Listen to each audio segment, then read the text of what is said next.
This little cheeky little bootleg that costs an arm and a leg right now. Yeah, well, there's a story behind that, you know. We never did that bootleg. We made the track. Oh, really? Oh yeah, we made the track and we put it on CDs for Miami Winter Music Conference that year. And then someone got the CD, pressed all the vinyl, sold it for an absolute fortune, and we never saw a penny. And we made the track. We made the track. We didn't make the vinyl. And Paul Oakenfold had played it to Dave Gahan, and he really liked it. So when Dave Gahan did his first solo single, he asked us to remix it.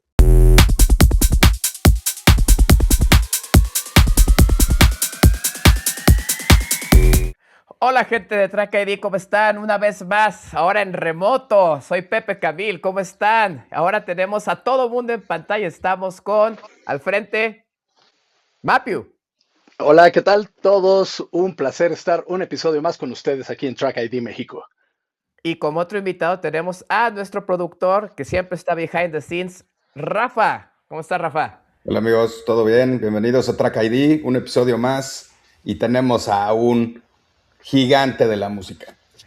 Así es, tenemos a un gran gigante de la música, a un productor que hizo tracks icónicos en aquellas épocas de los 2000 y que está haciendo también una gran música con su label Forensic, que sigue dando muchísimo de qué hablar. Está su música en los inboxes de todos los mejores DJs del mundo. Y bueno, ¿para qué seguimos? Mejor cue the music. Welcome to Track ID, Chris, aka Lexicon Avenue. Yeah.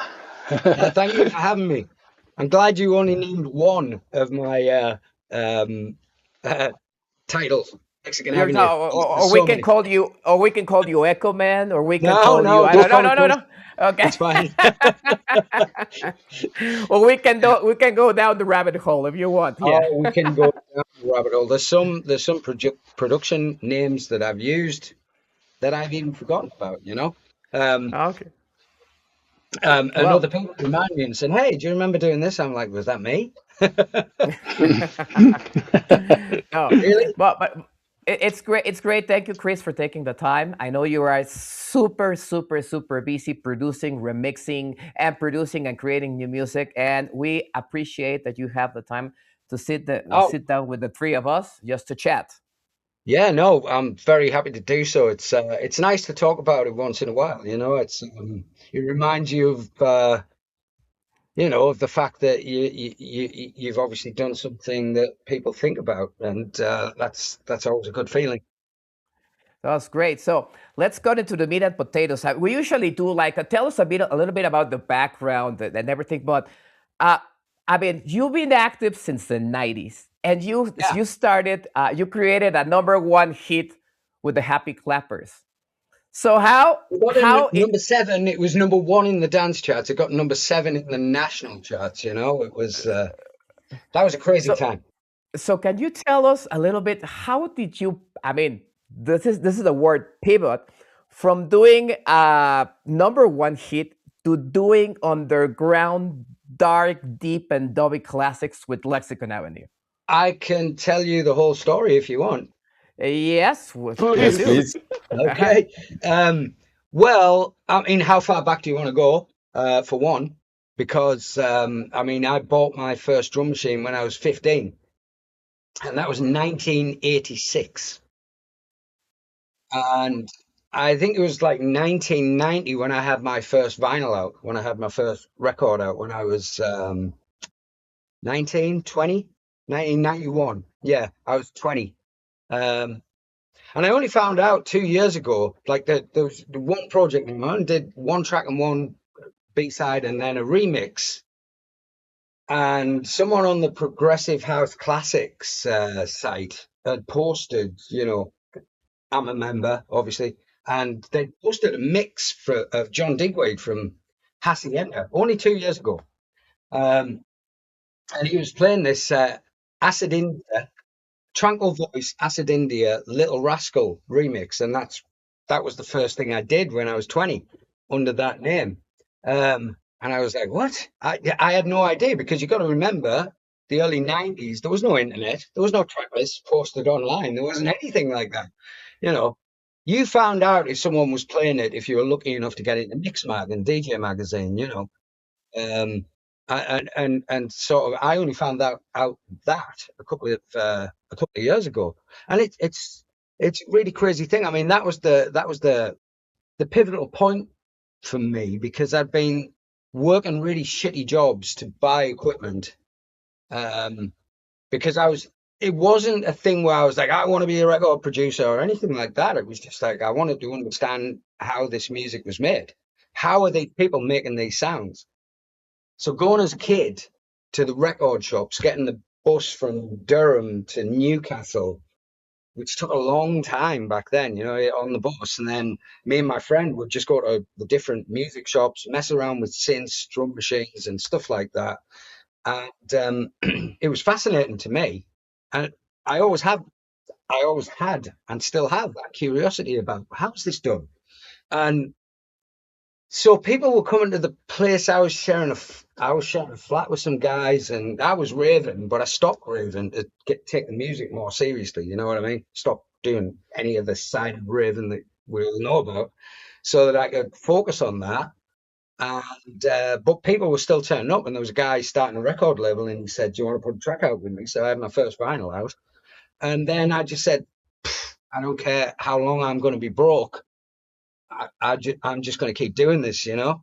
So even the small amount of money that would come in, I mean, compared to today's money, it was a lot back then, because vinyl, physical products were a lot more, you know, financially beneficial. That's it. So it started there, and then within 3 years, I was in the national charts. But I was always doing stuff that I thought was kind of club orientated, underground, and it always came from a place of curiosity as opposed to a place of I want to be big, you know. Okay, I want to go a little far back. You said you started when you were 16 with your first drum machine, but when was the first approach to electronic music, and what happened through your mind when you hear that first piece of electronic music? Well, that's it's good that you mentioned that, you know, because in the 80s, you know, in the very early 80s, you started to hear bands like the Human League and Joy Division and then New Order, obviously, and that was my, you know, was kind of like my foundational approach to it, and my fascination with it. It's like bands merging with machines, because before that, apart from Kraftwerk in the 70s, it was mostly bands and then machines, you know. But there was like it seemed to be kind of an amalgamation of that thing that really interested me, especially with New Order. I would say New Order and obviously Depeche Mode. But then, as those bands started to appear in the early 80s, sort of 82, 83, we had this stuff coming from America, which was the street sound stuff, the early electro albums. Now, electro back then was the beginnings of hip hop, but it was all behind DMX drum machines. It was, you know, DMXs, DXs, 808s. I mean, this is before the 909, you know.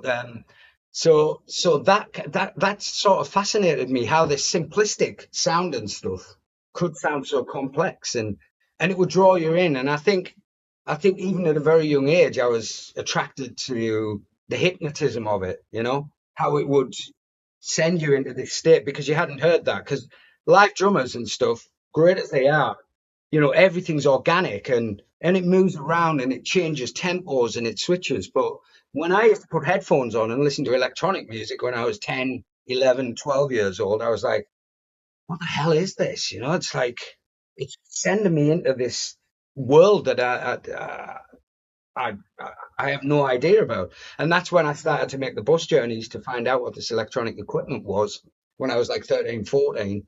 And then when I was 15, first drum machine.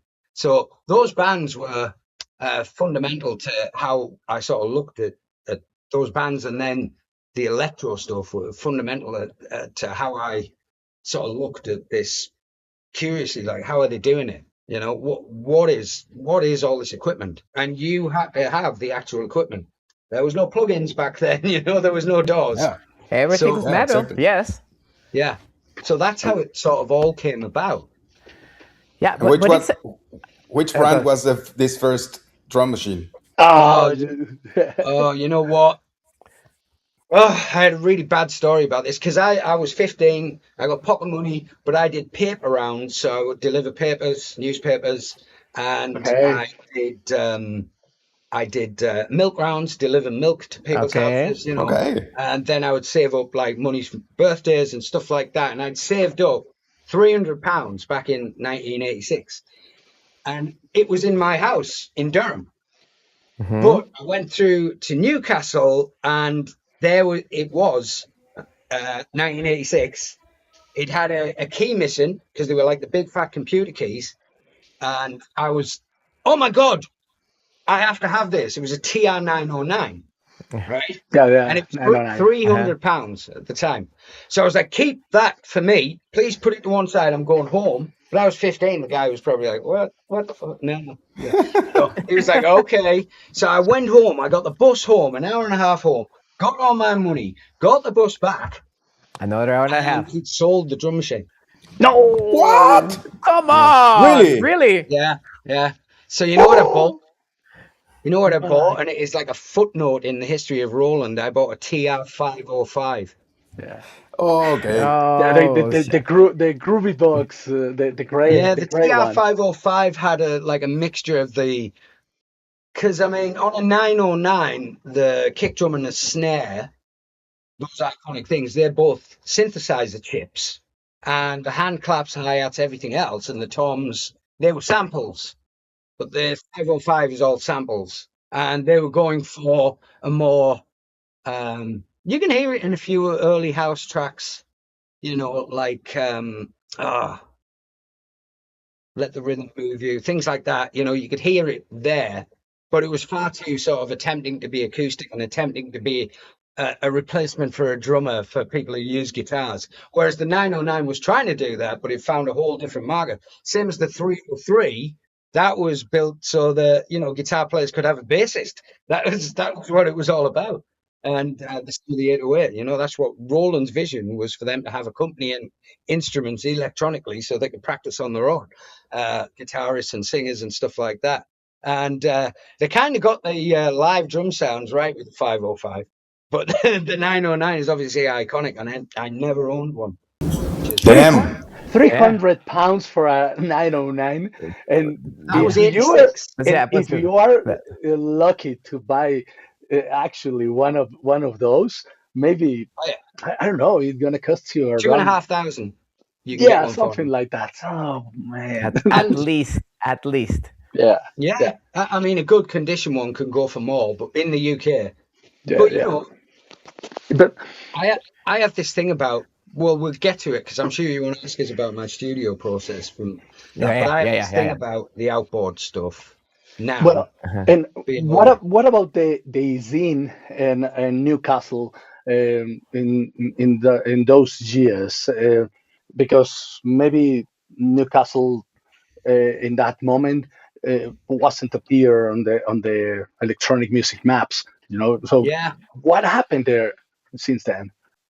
Well, you know, I mean, we're in the north of England, so it's not too far from anywhere like Manchester or stuff like that. But I mean, one of my very close friends and co-collaborator, Scott Bradford, in 91, 92, he started off Shindig, which is huge now. And that and Back to Basics were the longest running weekly club nights in the UK. It's no longer weekly. They just do events now, really big events. They're doing a really small event. They're doing an intimate event next month, the beginning of next month, that I'm going with Scott Bradford, who was my original partner in Forensic, and I did with him Lexicon Avenue, Little Green Men, New Folk Theory, Shindig, several of your aliases. Yeah, there's lots of them. and I'm going with him, and he's booked Sasha to play like really sort of 400 people, you know. Oh, really? In a club Oh, there, in one of the clubs, the historic clubs in Newcastle, which is world headquarters.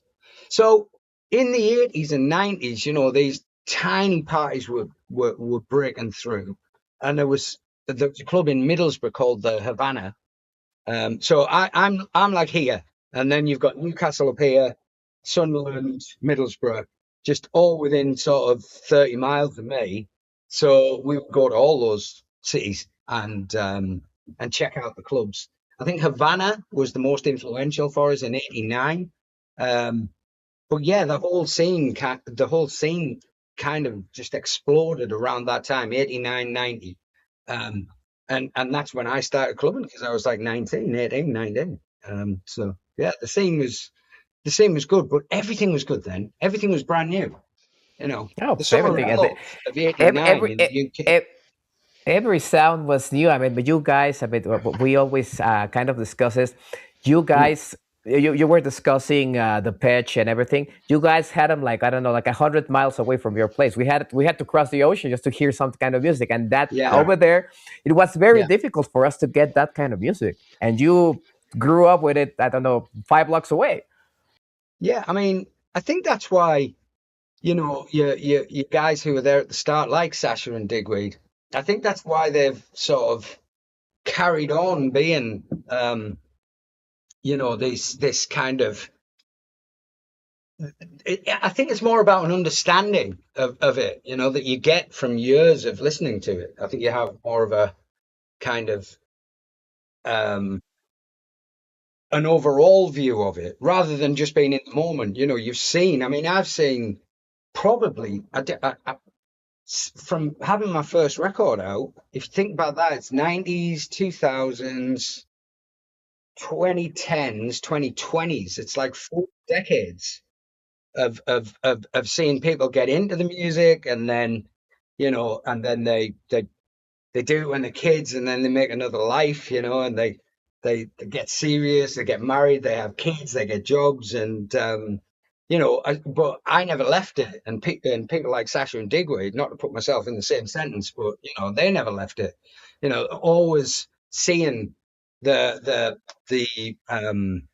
evolution of the music from the very early primitive stuff that we used to think was so futuristic, to now where, you know, kids have digital audio workstations and they can just put things together like that, you know. So I think when you've seen the overall thing and you've been in the industry for as long as we have, it's easy to sort of take a step back and look at it as an overall thing, rather than just what's going on right now, you know.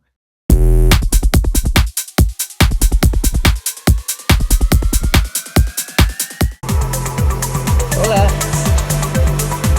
I like this one. I like the floaty ambient. Yeah. Yes. It's very trippy. Wow.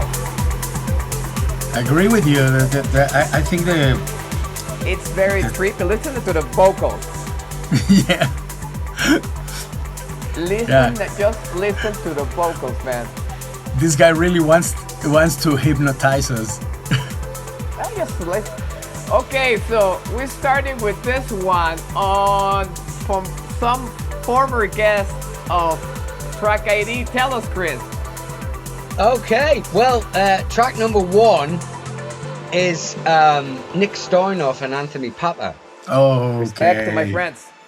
Yeah, and they're great guys. They're both great guys. Oh, yes. But I think what really attracted me to this, and you can hear it after the breakdown, is that it's proper progressive house. It isn't chasing trends, you know what I mean? It's got kind of like a futuristic view on what was always great, and it's just beautifully crafted. So as a DJ, I love records that breathe a little bit, you know, and this is one of those. You know, it sort of keeps you engaged.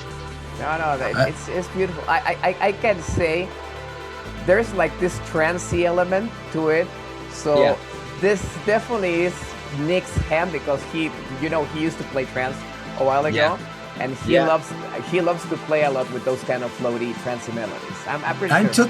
I'm totally agree with you guys, and I remember when Anthony Papa here in one of the episodes said that he really loves when the track is like reading.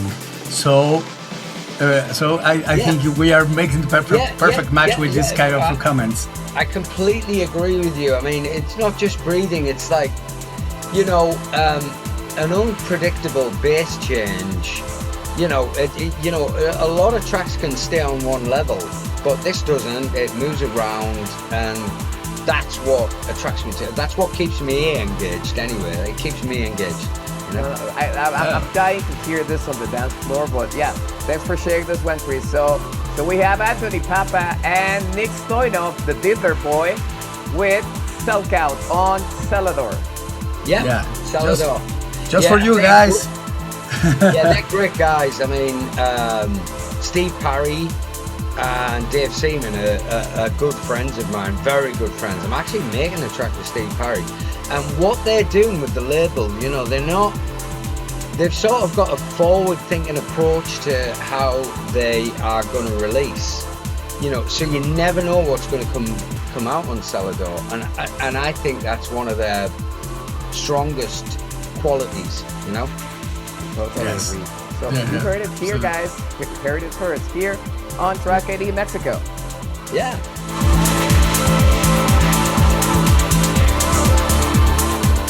If I can go back a little bit, where you were talking about the patch, you were talking about New Order. Oh, okay, I'm going to do a little fandom here. Okay, so Yeah. and this little cheeky little bootleg that costs an arm and a leg right now. Yeah, well, there's a story behind that, We So- never did that bootleg. We made the track. Oh, really? Oh yeah, we made the track and we put it on CDs for Miami Winter Music Conference that year. And then someone got the CD, pressed all the vinyl, sold it for an absolute fortune, and we never saw a penny. And we made the track. We made the track. Go. We didn't make the vinyl.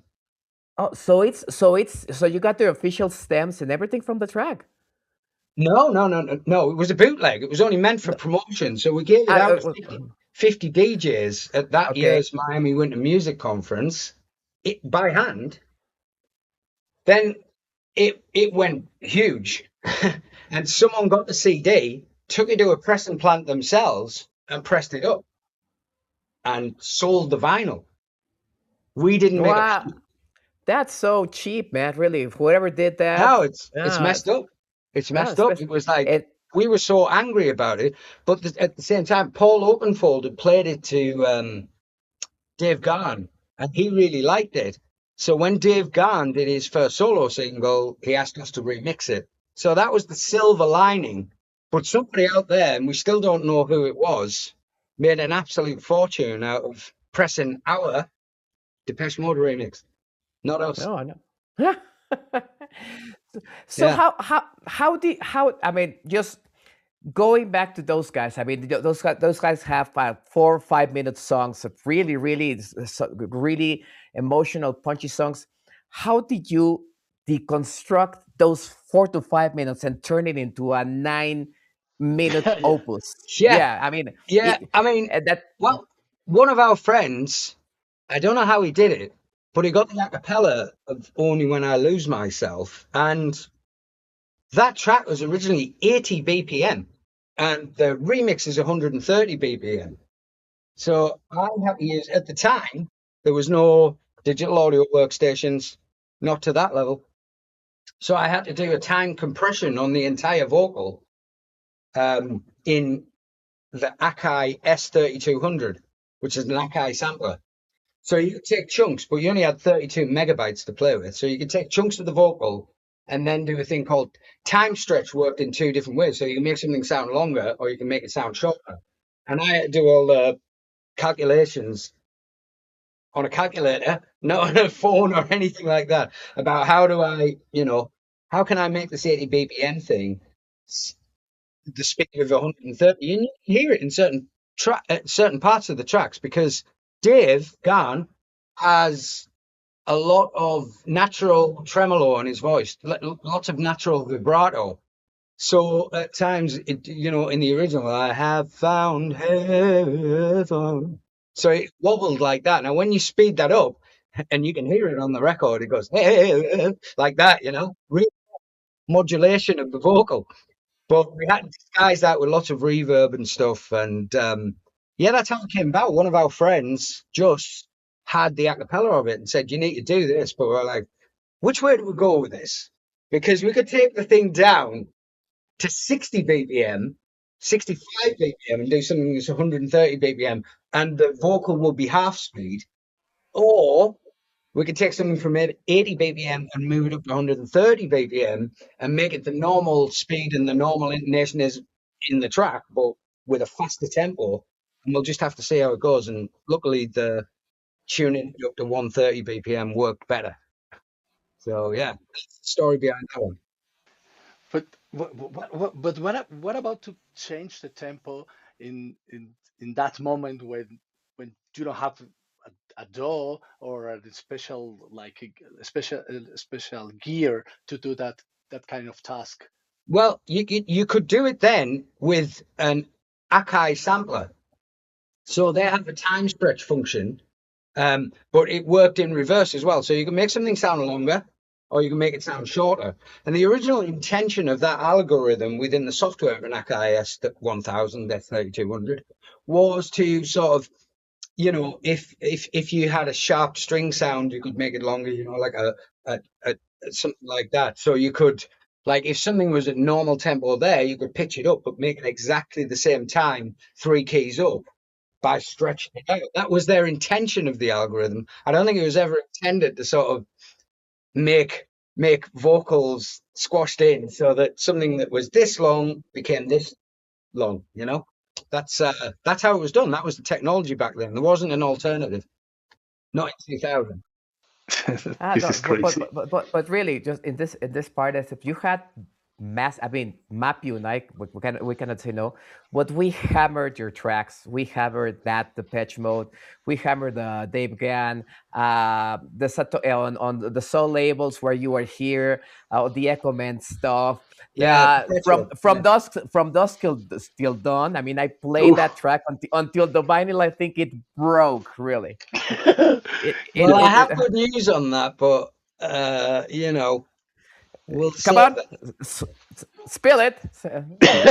Oh well, no. We already re-released Substance with we already released Substance with a remix from Dilby, because he asked me if he could remix Echo Man Substance. So we've already put that out on vinyl on Forensic. Wow. So that's out now.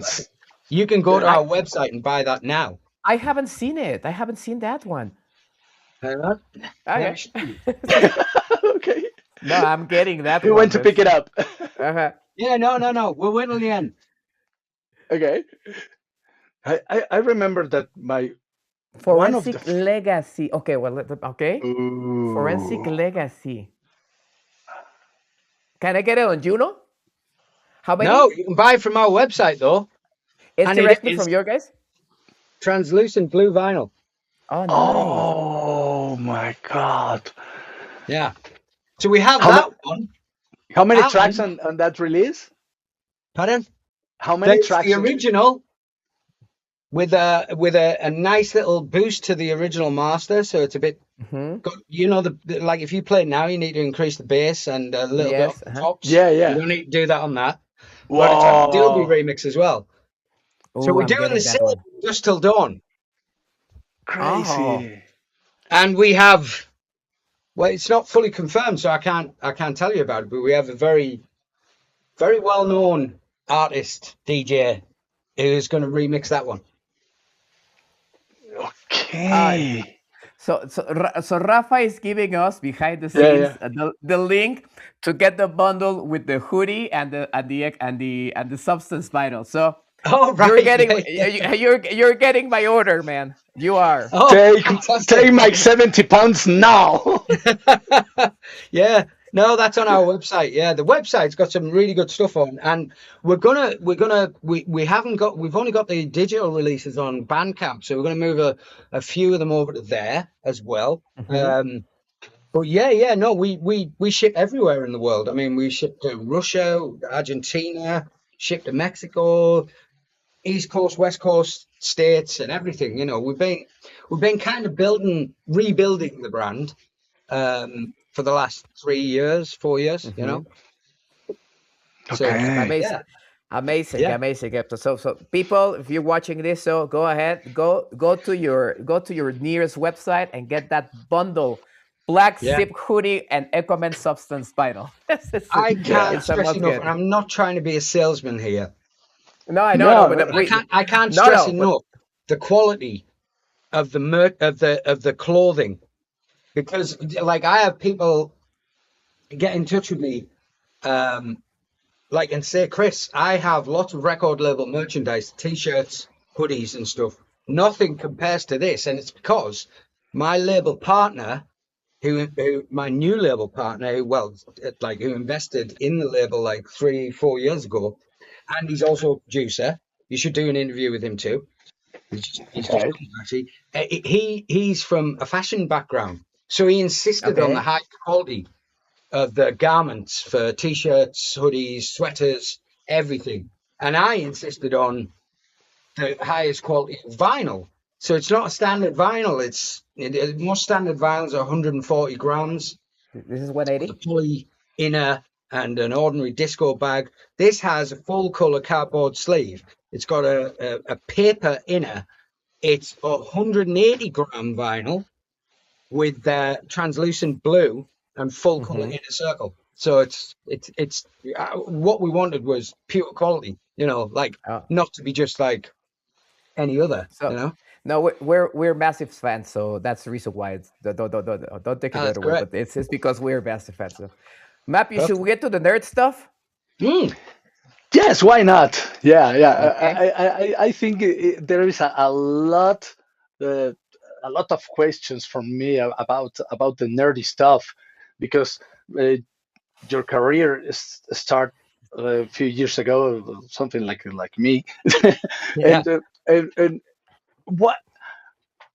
how did you feel the change when you start to make your music using only hardware and making your recordings on tape, and then you have to change all the workflow into a computer and a DAW. What was or how was that step? Well, it's funny to mention that, because as digital audio workstations got better, the first ones I had were a bit clunky, the very first Cubase ones on a Mac. But then when Mac stepped up a level, it was eMagic who had Logic. And the very first, I think the last version of Logic on eMagic was 7, and then Mac bought Logic from eMagic. So eMagic was its own developer, and then Mac bought the rights to it and released their own. But on the eMagic version, and then they made it only available on Macs. On the eMagic version, I think it was the very first Power Mac in 2000, and I had a more 2.8 interface. I had what was considered the top of the range hard drive at the time, was a Glyph that matched it. It's right down here. I could take a photo and send you. It's not switched on. It hasn't been switched on for years, but it was the Moto 828. And the Glyph had 2 twin Firewire 40 gig drives. Now, that was a lot of power in 2000, a hell of a lot. And the thing was, for me, it wasn't like a sharp changeover where it was just, right, everything's in the DAW and all of the other stuff is outmoded now. I'm not using that. It was a gradual thing, because although yes, it had a lot more power, it was limited to how much audio you could put in it and stuff like that. And the plugins weren't great at the start, so it was a gradual sort of transition.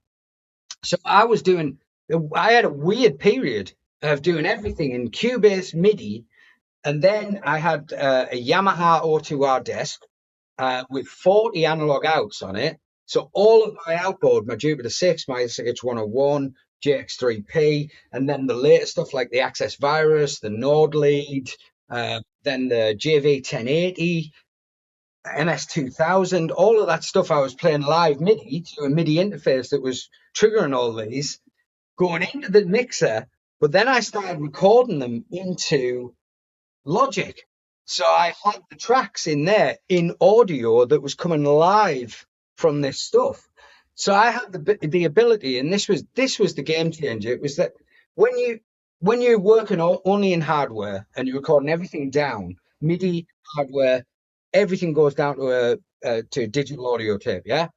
Up until sort of 2000, 2001. You had to make sure that you finished the track before you moved on to your next project, you know?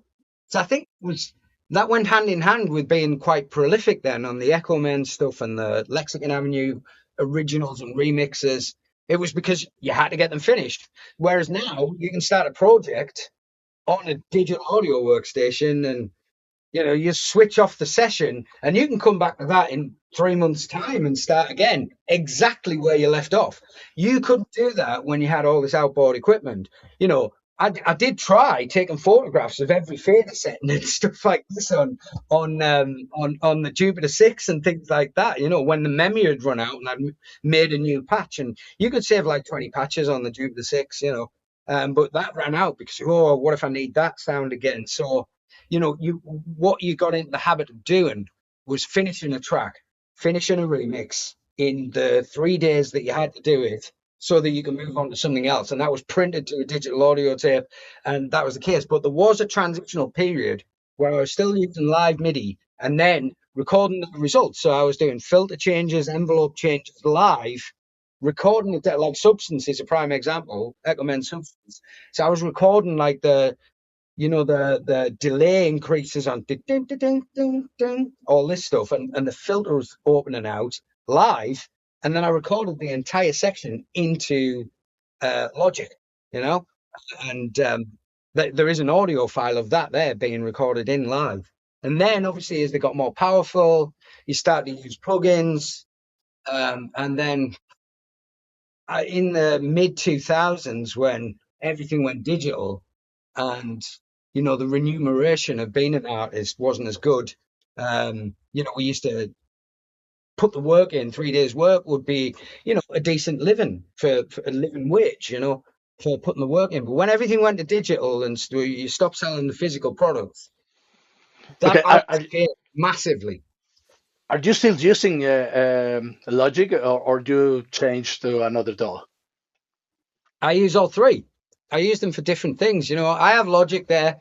I don't use it that much. My main DAW is Cubase. And Cubase, okay. I also use Ableton. I find that Ableton's really good for audio manipulation. It's very logical in the way it works. You know, when you're stretching things, isolating different parts. Yeah. I like the you know, if I hear something and I think, oh, do you know what? If there's a sample, because I've made sample packs and I have a few, and you think, oh, that one sound there, I really want it. You know, you just put the loop in, hit quantize, and then hit slice to new MIDI part, and you isolate every part of it, and then you can really focus on the transients. It's a lot quicker than in the other DAWs. So I use Ableton to kind of sketch together beats, but I use Cubase for the whole arrangement and putting the tracks together. And because I mentor people as well, you know, and every client I've had in have come to me with Ableton. Pretty much all of them have gone to Cubase, you know. Such a nicer environment to work in.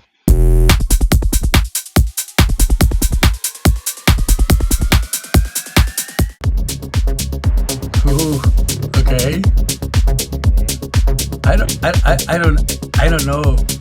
I don't have like this first comment about this. I don't know. Yeah. Okay, yeah. But wow, it's kind of driving track. You know, it's punchy. Yeah. Of course. It's punchy and it's dark. It's dark. Yeah, I love that. Definitely. Chris, please tell us about this Downton and Ciro Ribeiro track? Well, yeah, I mean, this is the Easby remix, so that's Gavin Easby, and you know what? I think for too long his label has gone under the radar. Inu has been, like, quietly one of the most influential people. I mean, one of the most influential labels, sorry. What he's done is brought together a collection of some of the best. I mean, if you look into the catalogue, if you really look into the catalogue, he has, you know, people like Costia Outer and Michael A, people like this on, and it kind of goes under the radar, not because of his own passion for it. It's because, you know, I think in a way he doesn't feel like he needs to shout about it, but he wants people to discover it. And Easby himself as a producer, I've kind of been helping him grow in that area. But I think this remix of Dowden is the epitome of that, and how he has sort of grown into his own role as a producer while being a label owner, and I just think that the drive in this track, I mean, you know, I like the balance of it for one. No, but the path. It stays interesting. Yeah. It stays interesting, you know, even when it's a driving hard thing, it just stays interesting for the whole of the track, you know, and that is a hard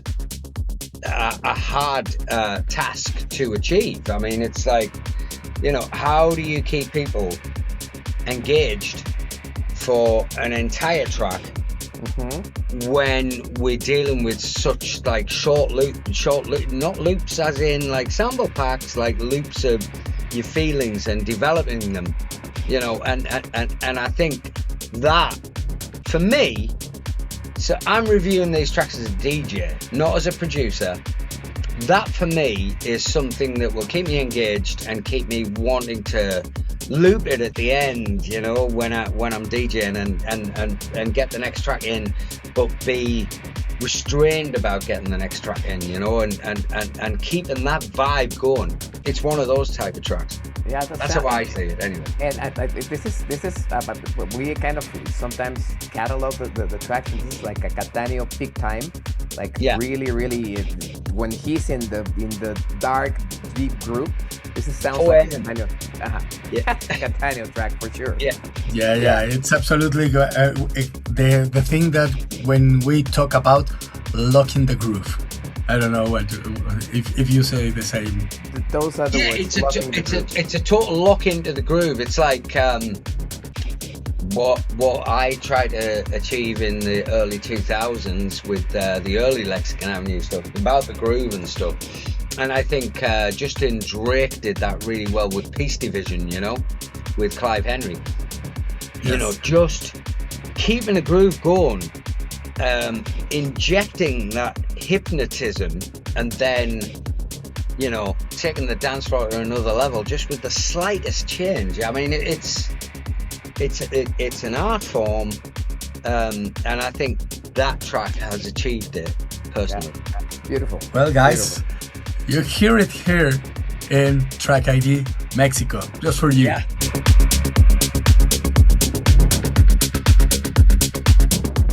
If you need to choose between the analog world or the digital world, what do you prefer? Well, I mean, it's easy to get sentimental about the analog stuff. And as I was leading to, you know, in the mid-90s, when everything kind of went, everything's digital, including how you sell music and how you make music and stuff, and you've got to adjust to this. I sold a hell of a lot of analog outboard, you know, a hell of a lot, like all of it, pretty much. Yes. Do you still keep some stuff? Do you still have some? No, I sold it all. I bought a Jupiter 6 in 1996 for £400, and I sold it in, I think, 2005 for £1,000, and I was like, yes, that's a good profit. And when I bought this house in 2016, I thought, I've got a little bit of equity left over. I'm gonna go and buy some of my old equipment. I looked at the synth that I sold for £1,000. It's now worth 3,000. The SH101, which I sold for £150, it's like £600. It's like, Yeah. Okay. Okay. And what about AI?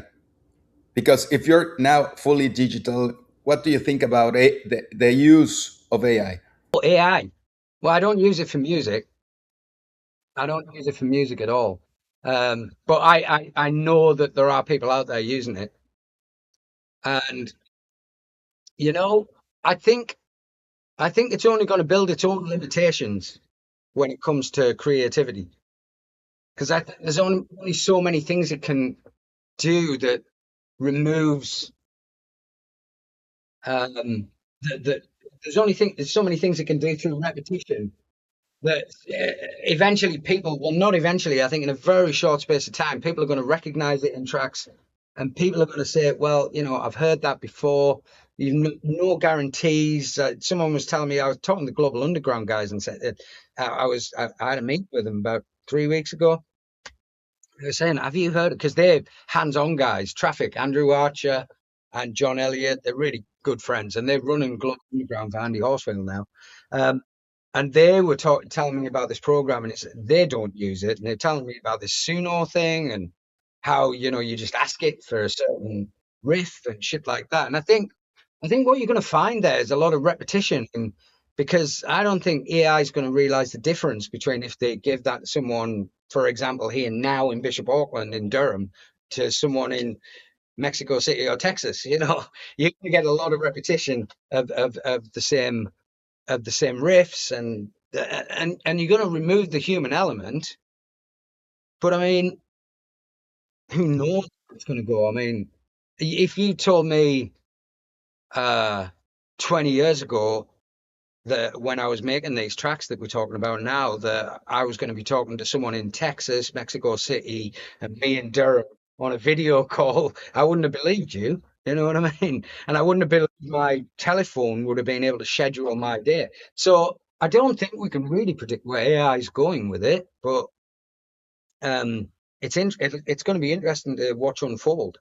I've seen so many changes in 35 years since I had my first record out, and I've seen so many changes in that time that nothing would surprise me anymore, No, I can imagine now. And the other thing, Chris, the other thing is, I presume you do all your mix and masters. I mean, because you're such a seasoned engineer. So thank you. Well, I do all of my tracks, all of my arrangements.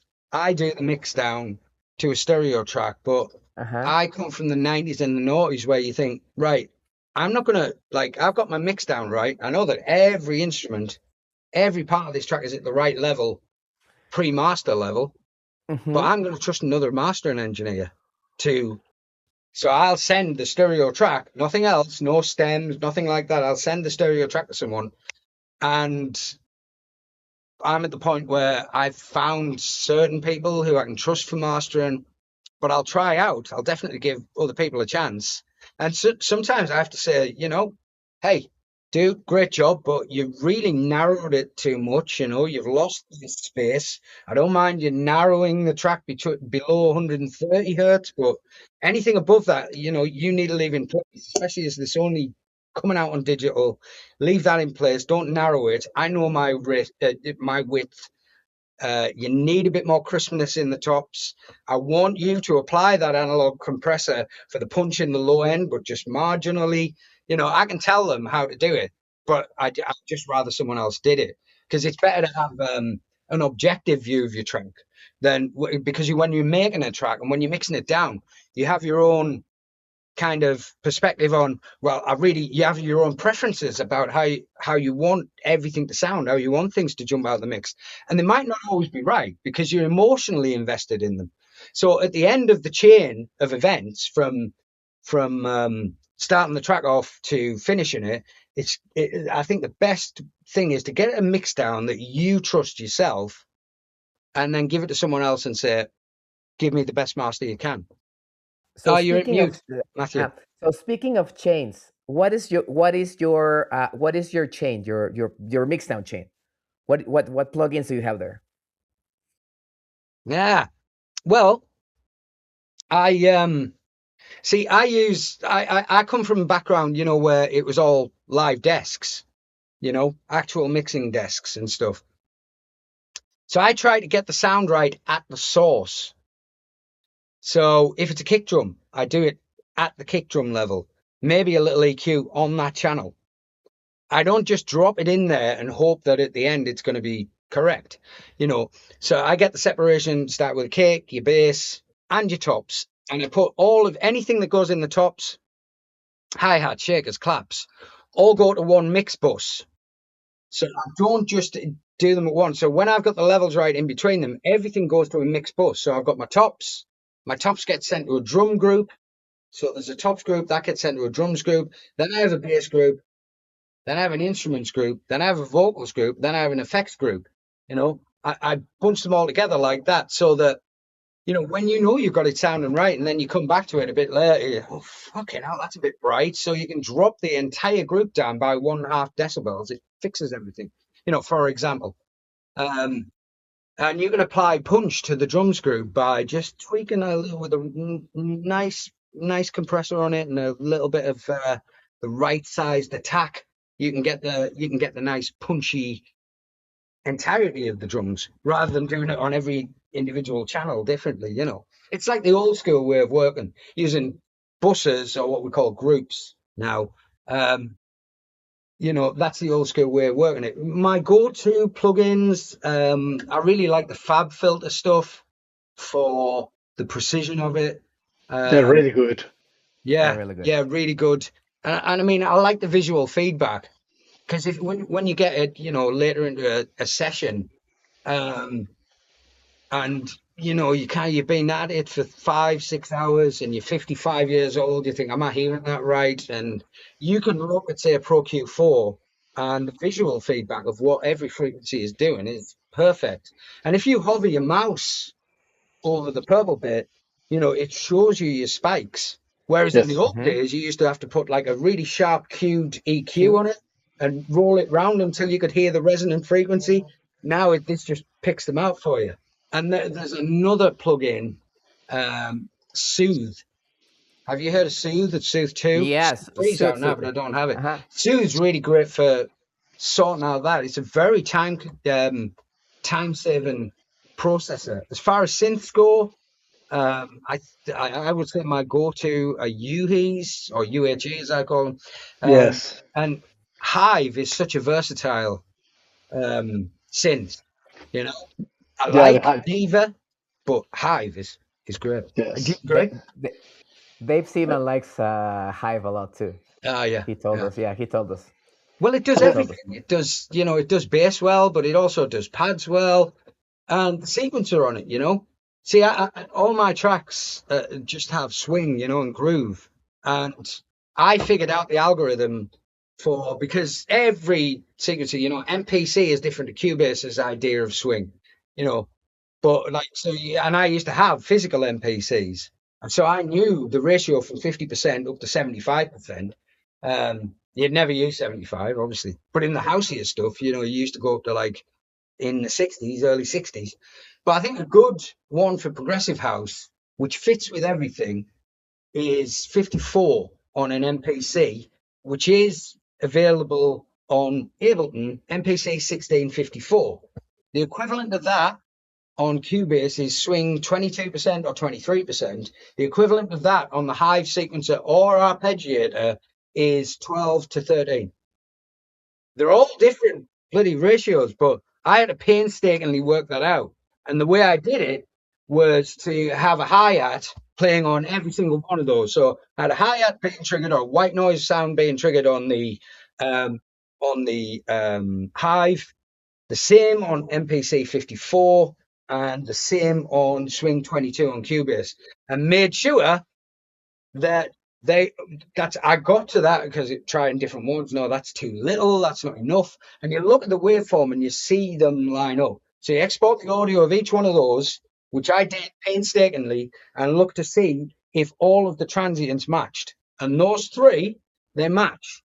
And the reason I use those is because Some people use on Ableton, because it used to be, you used to go up for the entire thing from 50 to 60, 67, I think it went up to on the older versions of Ableton. But now they've got swing 54, then it jumps to 57, then it jumps to 60 and all that stuff. And the market differences, if you look at them on a grid. Now, 54 works well because a lot of people in progressive house, this is only relating to progressive house. A lot of people in progressive house use 54 or 57, but some people only use 60, straight 50, straight 16th notes. So it's just quantized to actual straight 16th notes, which is, there's no swing in it whatsoever. Some of them, like a lot of guys I mentored, were adding swing in like shaker parts that were like slightly out. I'm like, you do know you can do this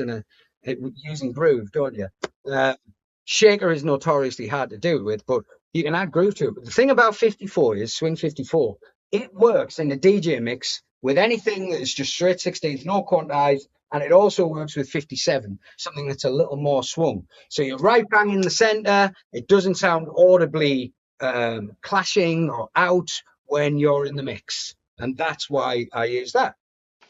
And that's how you do a master class in swing. Yes. Ladies and gentlemen, I probably should have got paid for that. Ladies and gentlemen, you just had a complete masterclass.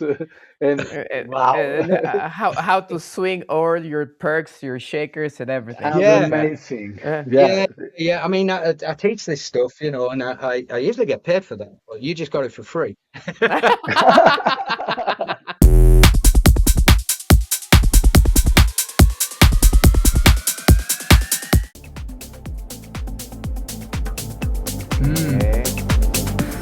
Okay. Classy. Sounds groovy. Yeah. Early set vibe. Yeah, exactly. It's an early set vibe, no? Yeah. Yeah, my word for this one is classy. Definitely.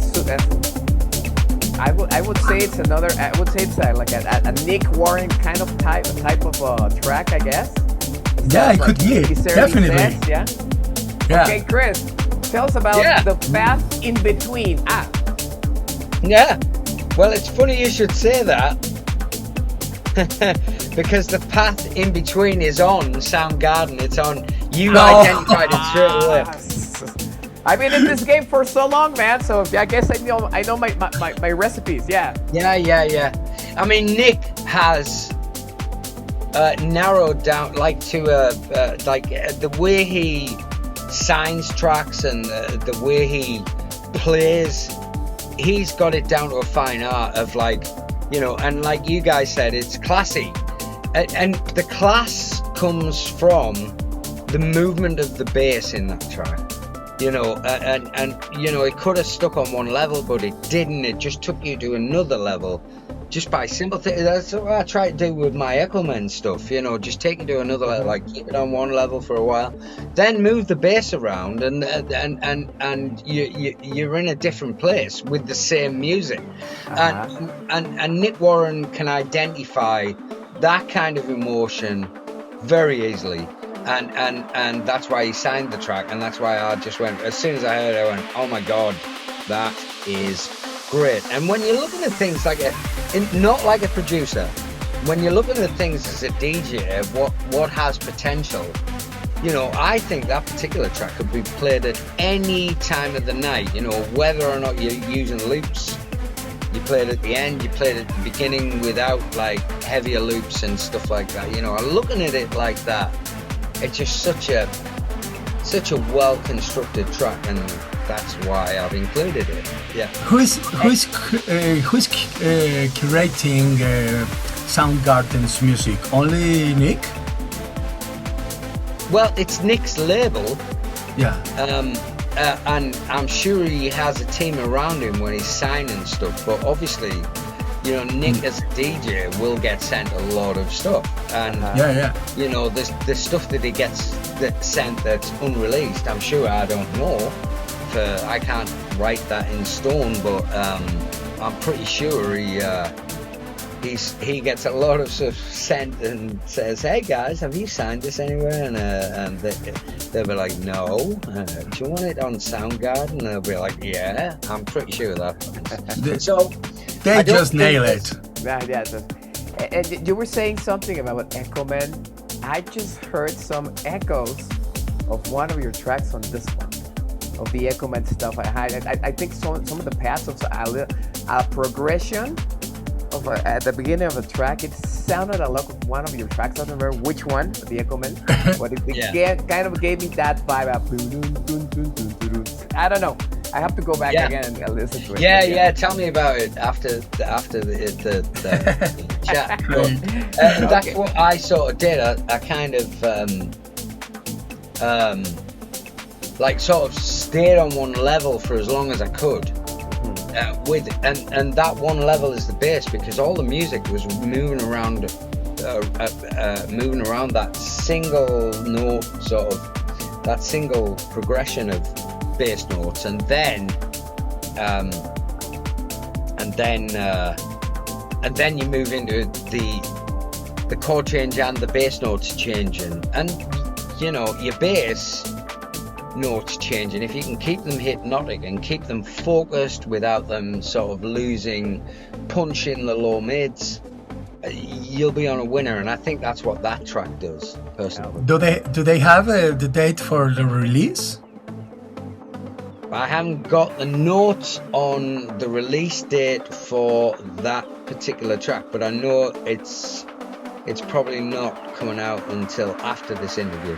Okay, so it's perfect. So like after this interview is published, so we will see.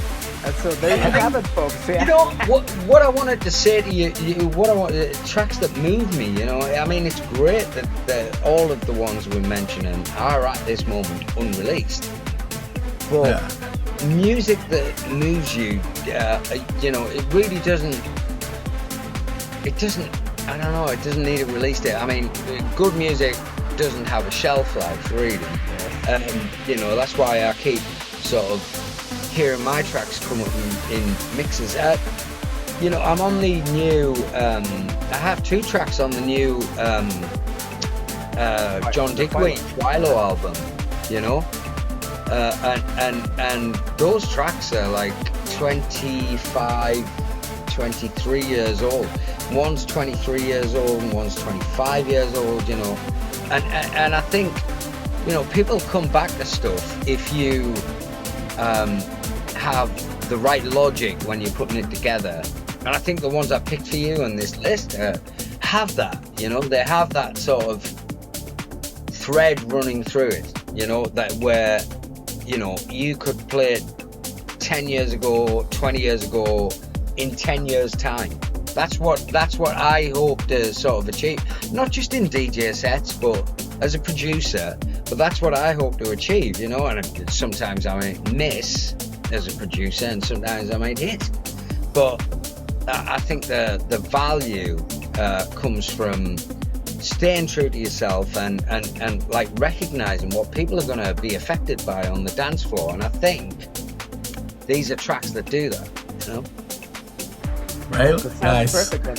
Thanks a lot for sharing this one, because it's really beautiful. So we have Patricio Muccelli and Augusto Landucci with The Path in Between on Soundgarden here at Track ID Mexico.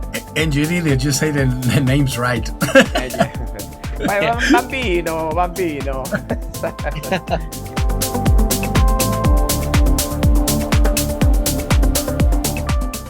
Okay, with this old musical knowledge and passion that you're showing to us, please tell me that you remember that track that or artist that really make a change or blow your mind to be working on this industry. Yeah, I mean, I hear tracks like that. I mean, I can go back in time, but I hear tracks like that all the time. At least every 6 months. And the thing for me is, it's always that curiosity. Like I'm hearing something that I haven't done before, and I'm hearing something new. The example, sort of mid-noughties, I think there was a Joris Vuon remix of Sibo K. And the whole purpose of that record is just, you can tell that it has no other purpose than MDMA to how it's going to make you feel on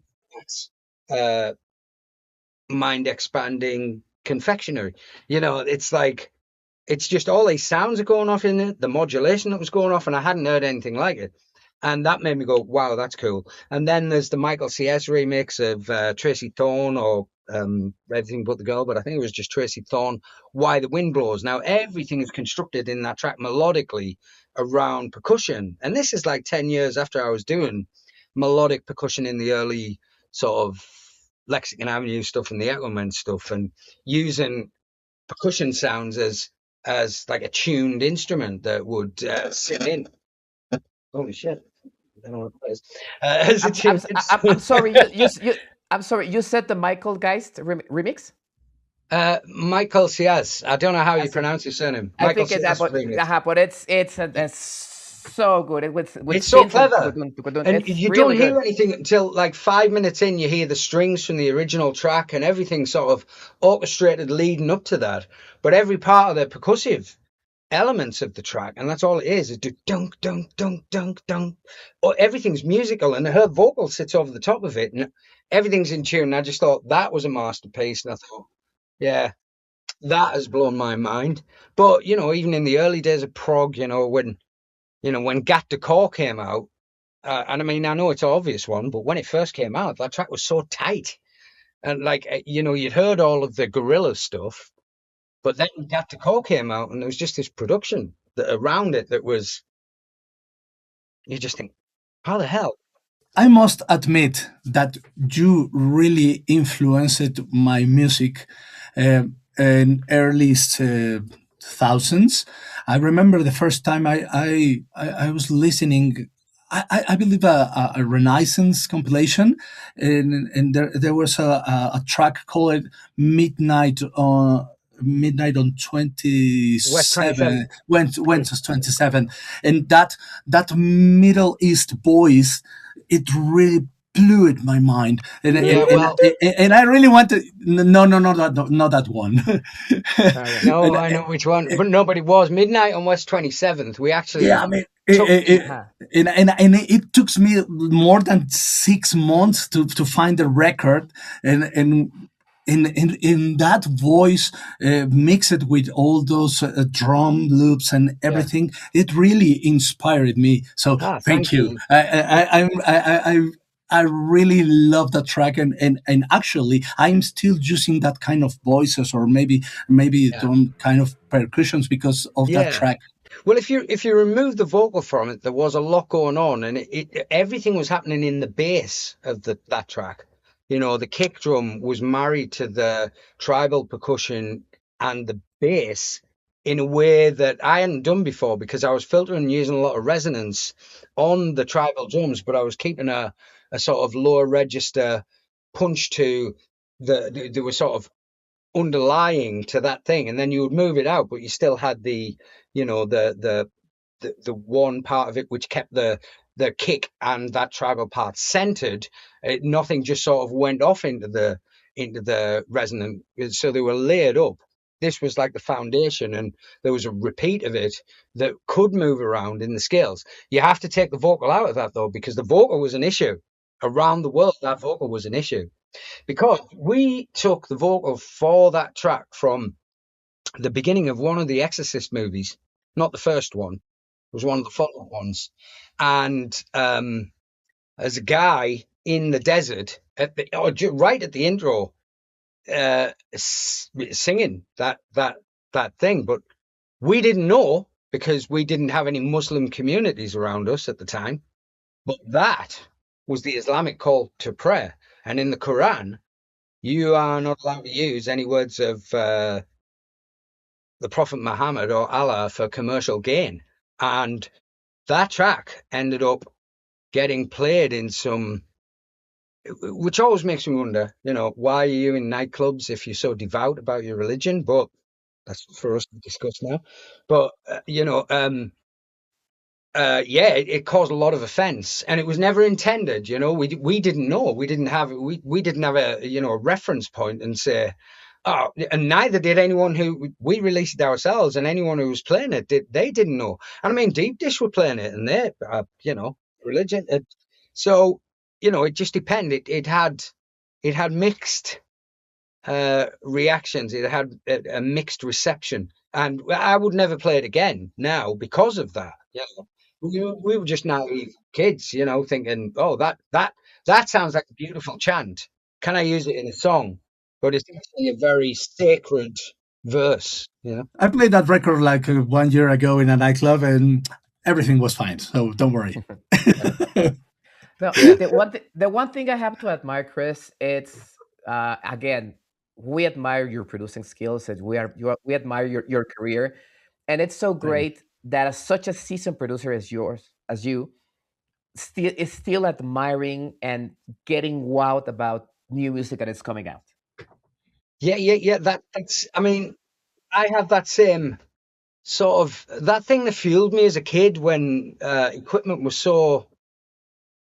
As I've said, it was so unattainable. Because I mean, if you wanted the sound of a Jupiter 6 back in 1997, you had to have a Jupiter 6. There was no plug-in. You had to have those things, and they were so attainable. You worked towards it, and you sort of identified each synth's strengths, and you figured it out so much because it was going to be a long time until you could afford the next piece of equipment.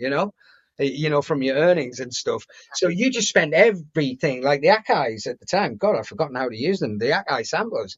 You're working on these tiny screens, chopping up audio, as you would just in 2 minutes on a DAW. This took hours. You had representations of the waveforms on these tiny screens, and you would have to get the transient right there and everything like that. And, you spent your time doing it. You got quick at it because you used them over and over because you had to wait until you got into your next piece of equipment.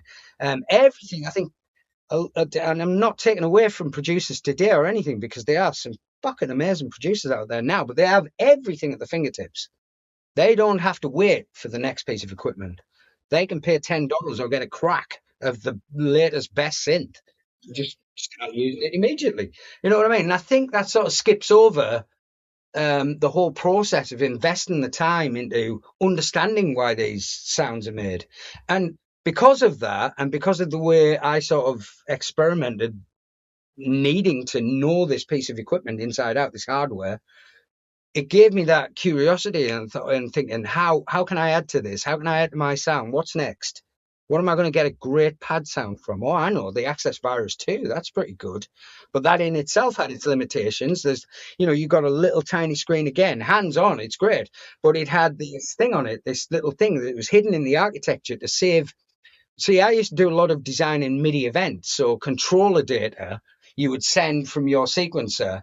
And those lanes about velocity, they go so much deeper, like aftertouch and things like that. So you could use controller data on, say, an Access Virus B to draw on envelopes of filters. So you could give it that whomp sound by drawing it on in your sequencer and telling MIDI to do it. But it worked with every other synth. It worked with the Nord lead, for example. But when I did it with the Access Virus, it was just like, what the hell's wrong there? Why isn't it doing it? And hidden in the architecture, this is before the internet, hidden in the architecture, I had to go through the manual and finally find out that it had like this thing, it was like MIDI smoothing.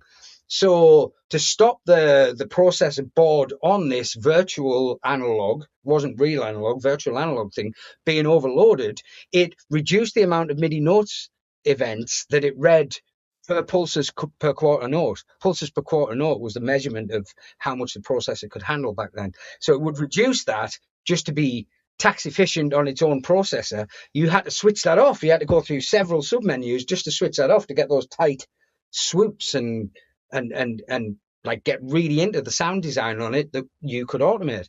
So all of that stuff just kept me curious. And I think throughout like getting into house music as a 11-year-old, I've just been curious about how it's all done and the mechanics of it, and I've tried to apply that, and I hope positively into everything I do when it comes to releasing track, but everything I do when I'm mentoring people, because to me, I think that's what should run through the vein of all of it, is the curiosity of it. It should never be that I want to be a producer, I want to be a famous fucking DJ, it should be like, how are we going to do this? How can I make it better? How can I be a part of this, in a way, and contribute to it in a way that people will see value to?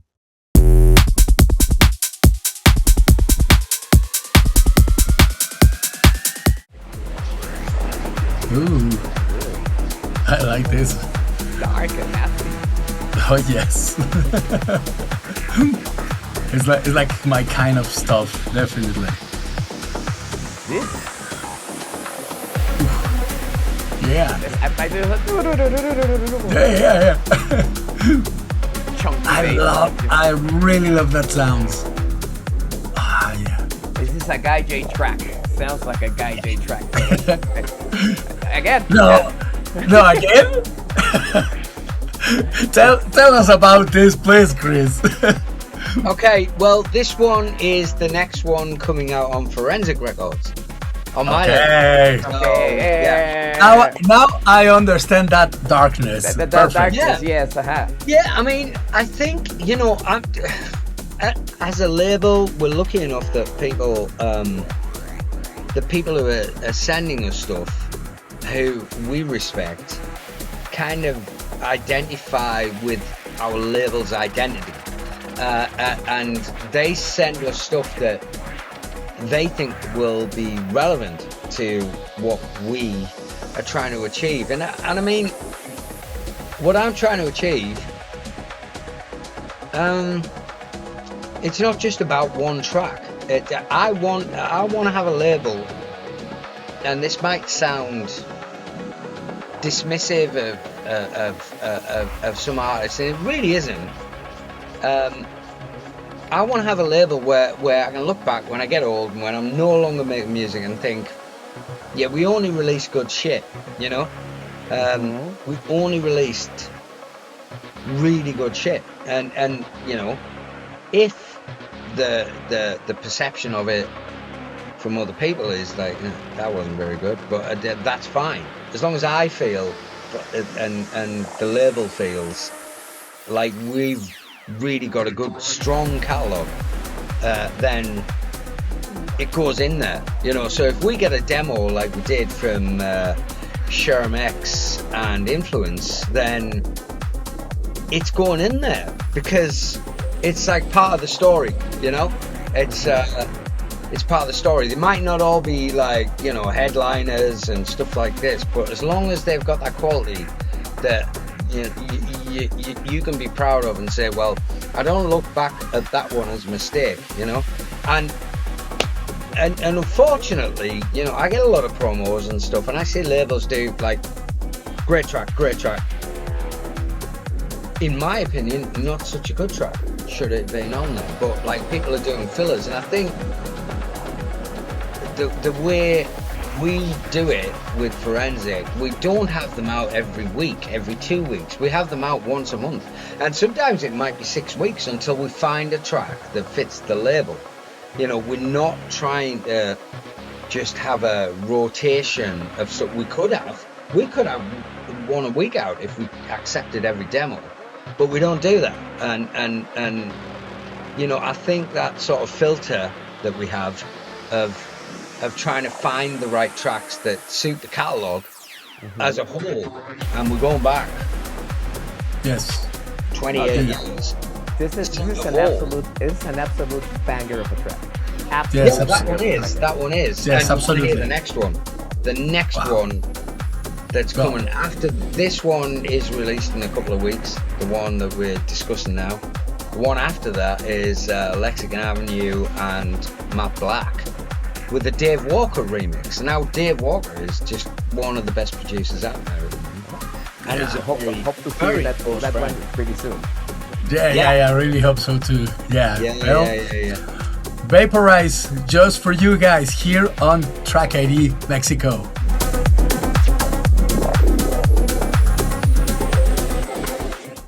I'm gonna take the chat to the kind of the business side of it, but it goes with this topic.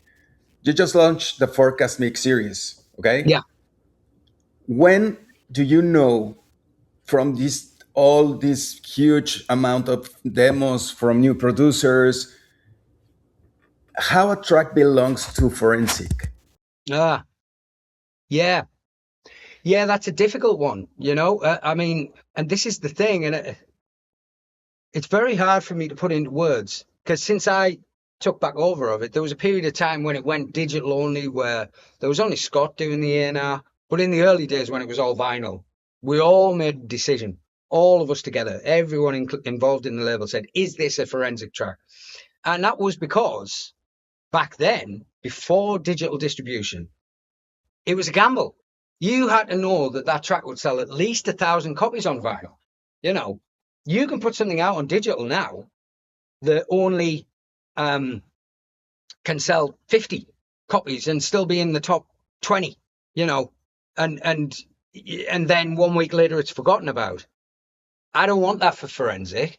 So if I hear something, and I guess it's a personal thing, if I hear something, I sort of think, you know, do I want that to be remembered in the catalogue? My hopes are that I have an entire catalogue that's remembered, and not for the label, regardless of the artist or how well known they are or how unknown they are. Is it going to be a memorable track that people say, yep, that's a fucking forensic record there, and they remember it, you know? That's all I want. And it's hard to describe it's that sort of X factor where I say that. And sometimes with some of the producers that's been on there, I said, look, I hear the fundamentals of a great track in the demo you sent me. You can book me studio time.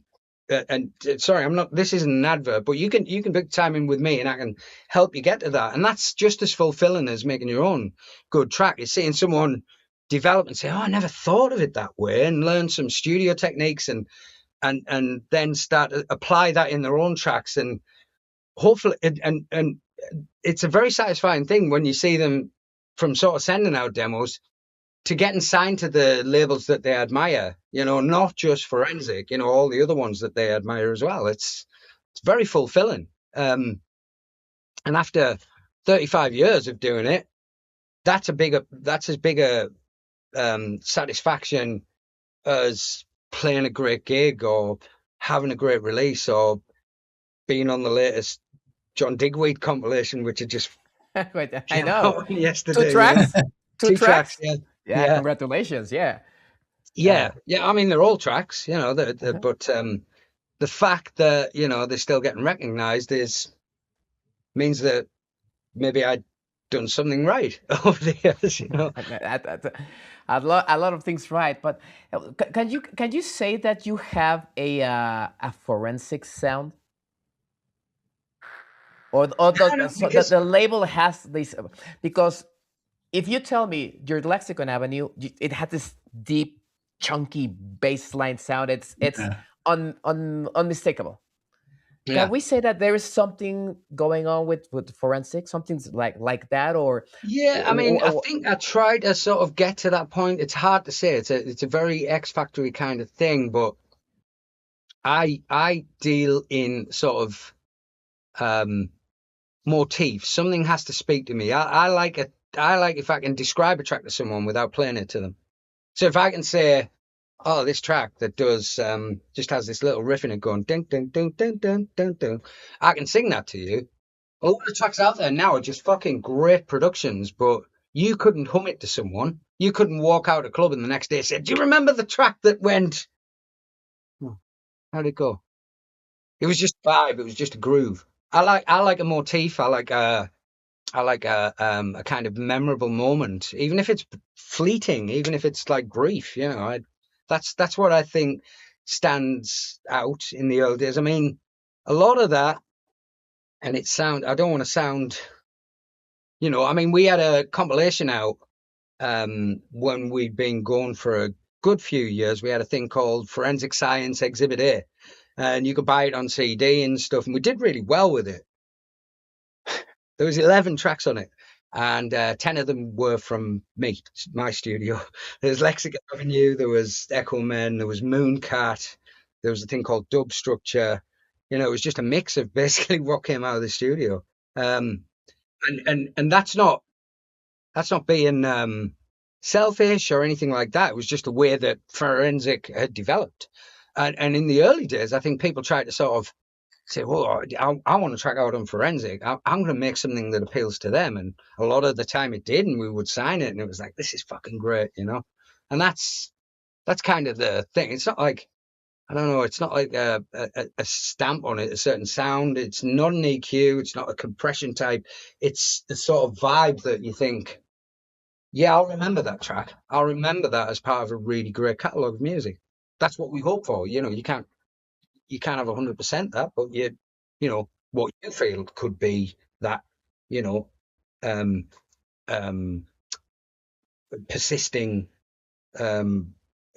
outlook on something musically, and people say, oh, remember that track? Oh, that was on forensic. That's great. And that's what we look for. And now committing those tracks to some of those tracks to vinyl, it's like a double commitment, I guess. Yeah. I mean, going back to vinyl, and I think, you know, it's a healthy thing to do in this in sort of the way, because it can become sort of tiring the whole. As a producer, you know, because I come from a physical product background. Obviously, I had the chart stuff, I had the remixes that went alongside the chart stuff, and then all of the Echo Men and Lexicon Avenue stuff that, you know, that came from a period of people buying physical records. So you got reminded about why you were doing it. You got rewarded for doing it, and you spent the extra time to do it. You invested the time and the equipment. It wasn't just like a couple of hours on a door. And I don't mean that in a dismissive way to the people who do only produce on that, but you sort of committed to that, and that in itself has value. And I think vinyl, the way it is now, and the fact that it's now being perceived as that, yeah, I want a physical product of this. I've got 20,000 tracks on my hard drive. I can't remember them all. You know what I mean?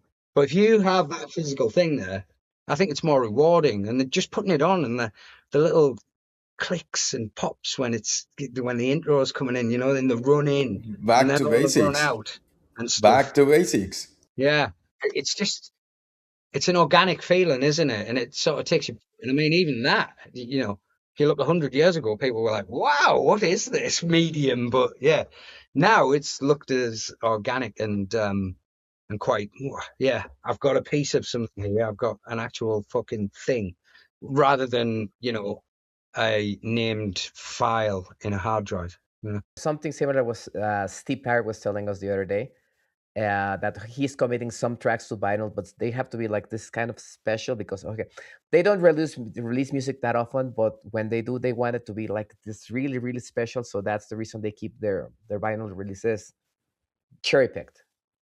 Oh yeah, I mean, you know, if you're going to release it on vinyl, it has to be special, you know, because not many people are buying vinyl now. You know, it's not like, I mean, when was the last time you know, can you remember when every Saturday you used to go into a vinyl store? When was the last time you went into a vinyl store? When was the last period of time that you went into a vinyl store every Saturday? You know, it's like people don't do it. Yes, they buy online, they listen to a clip and they think, right, I'm going to have that, but they're very choosy now. So if you're going to put something out, it has to be special. Yeah. Definitely, vinyl is still as a really expensive format, but I think that people like us that still keep buying records is because that record really meant something for you, and yeah, and the sound, and I'm still thinking that the sound quality is completely superb. It's beefy. Yeah, it is, and I mean, it's beefy. I mean, I would say. I mean, you have to see, with the digital release, you don't have to worry about the bandwidth at all. But whereas something that is getting manufactured and is going to be cut onto an acetate and then a press made out of it, you can't have the same bandwidth as digital. You really can't, because the vinyl wouldn't work. For instance, if you have stereo in the bass below 140 hertz, the needle would, if you press that and you manufactured them all, the needle would literally jump out of the record. It would literally physically jump out of the record because of the way that it's cut. So, you know, it has a warm sound because you couldn't have too much in the tops because of the format. You couldn't have too much in the bottoms because of the format. So that's where all the warmth with it was in the mid-range, because the format of vinyl and pressing could handle that, you know. Yeah. Yeah. You're listening at a sound wave, and it's because it's already cut it in the vinyl. So it's amazing. Yeah. It's another science. Huh? If you listen to, you'll audibly, I mean, if you go on to Beatport now and you listen to the early forensic stuff that was only made for vinyl, and then you listen to the later stuff, you'll hear an audible difference. You'll be like, wow, that's so much more bright. The new stuff's so much more bright and it's wider and everything like that. It was made that way originally, but then it got mastered down for the vinyl format into a more sort of a warmer area that the format could handle. So you can, like, and I mean, you might try it yourself now. If you mix something from sort of 2000, you mix it in with a track from 2025, 26, you're gonna hear an audible difference when the next track comes in. You know, when the new track comes in, because there's so much. If it's only being released digitally. You've had a massive collaborations recently, like with Richie Virus, Matt Black, and Portal. As a label boss, how does collaborating with other artists influence your own A&R process? Does it change what you look for in a demo? Well, yeah, and I mean, this is what I was touching on before with the mentoring side of it. It gets to a point where I'm like, right, okay, I can, you know, help you achieve a finished track on your own that's going to sound like something that the labels that you admire are going to sign. And then there's moments where it's like, right, okay, let's make this a collaboration. You know, I'll put my stamp on this as well, and we'll make this a joint venture where, you know, and we could send it somewhere else, but everyone so far is just going, can we put it out on Forensic? And I'm like, yeah, I like it enough. I mean, I wouldn't let it leave the studio if I didn't like it enough to release on my own label. So yeah, that's basically how that happens. Yeah. And another thing, Chris, so you have Forensic, and you are Lexicon, or you're Echo Man, and you have the label. So what gives you the more thrill, being the A&R or being the artist? Oh, that's a good question. I actually don't like being the A&R, to be honest, because, you know, I tend to try and leave that to other people. But if I know the person and it doesn't click for me, I feel bad about having to sort of say, not quite for us. I could see potential, but, you know, would need a different sort of approach to work. And then you get like a lot of messages, right, what can I do to make it like that? And I'm like, that's my job. I can do that for it, but I can't. And you have to get to the point where you have to be not mercenary about it, but you have to say, look, you know, yeah. And I mean, look, I can help people identify the gaps between, you know, what's missing from their production that would make it a forensic one, but I can't do it for every single demo. Let's put it that way. And you know, I do work with people on that, but that's a separate issue. That's a separate endeavor, let's say. Yeah.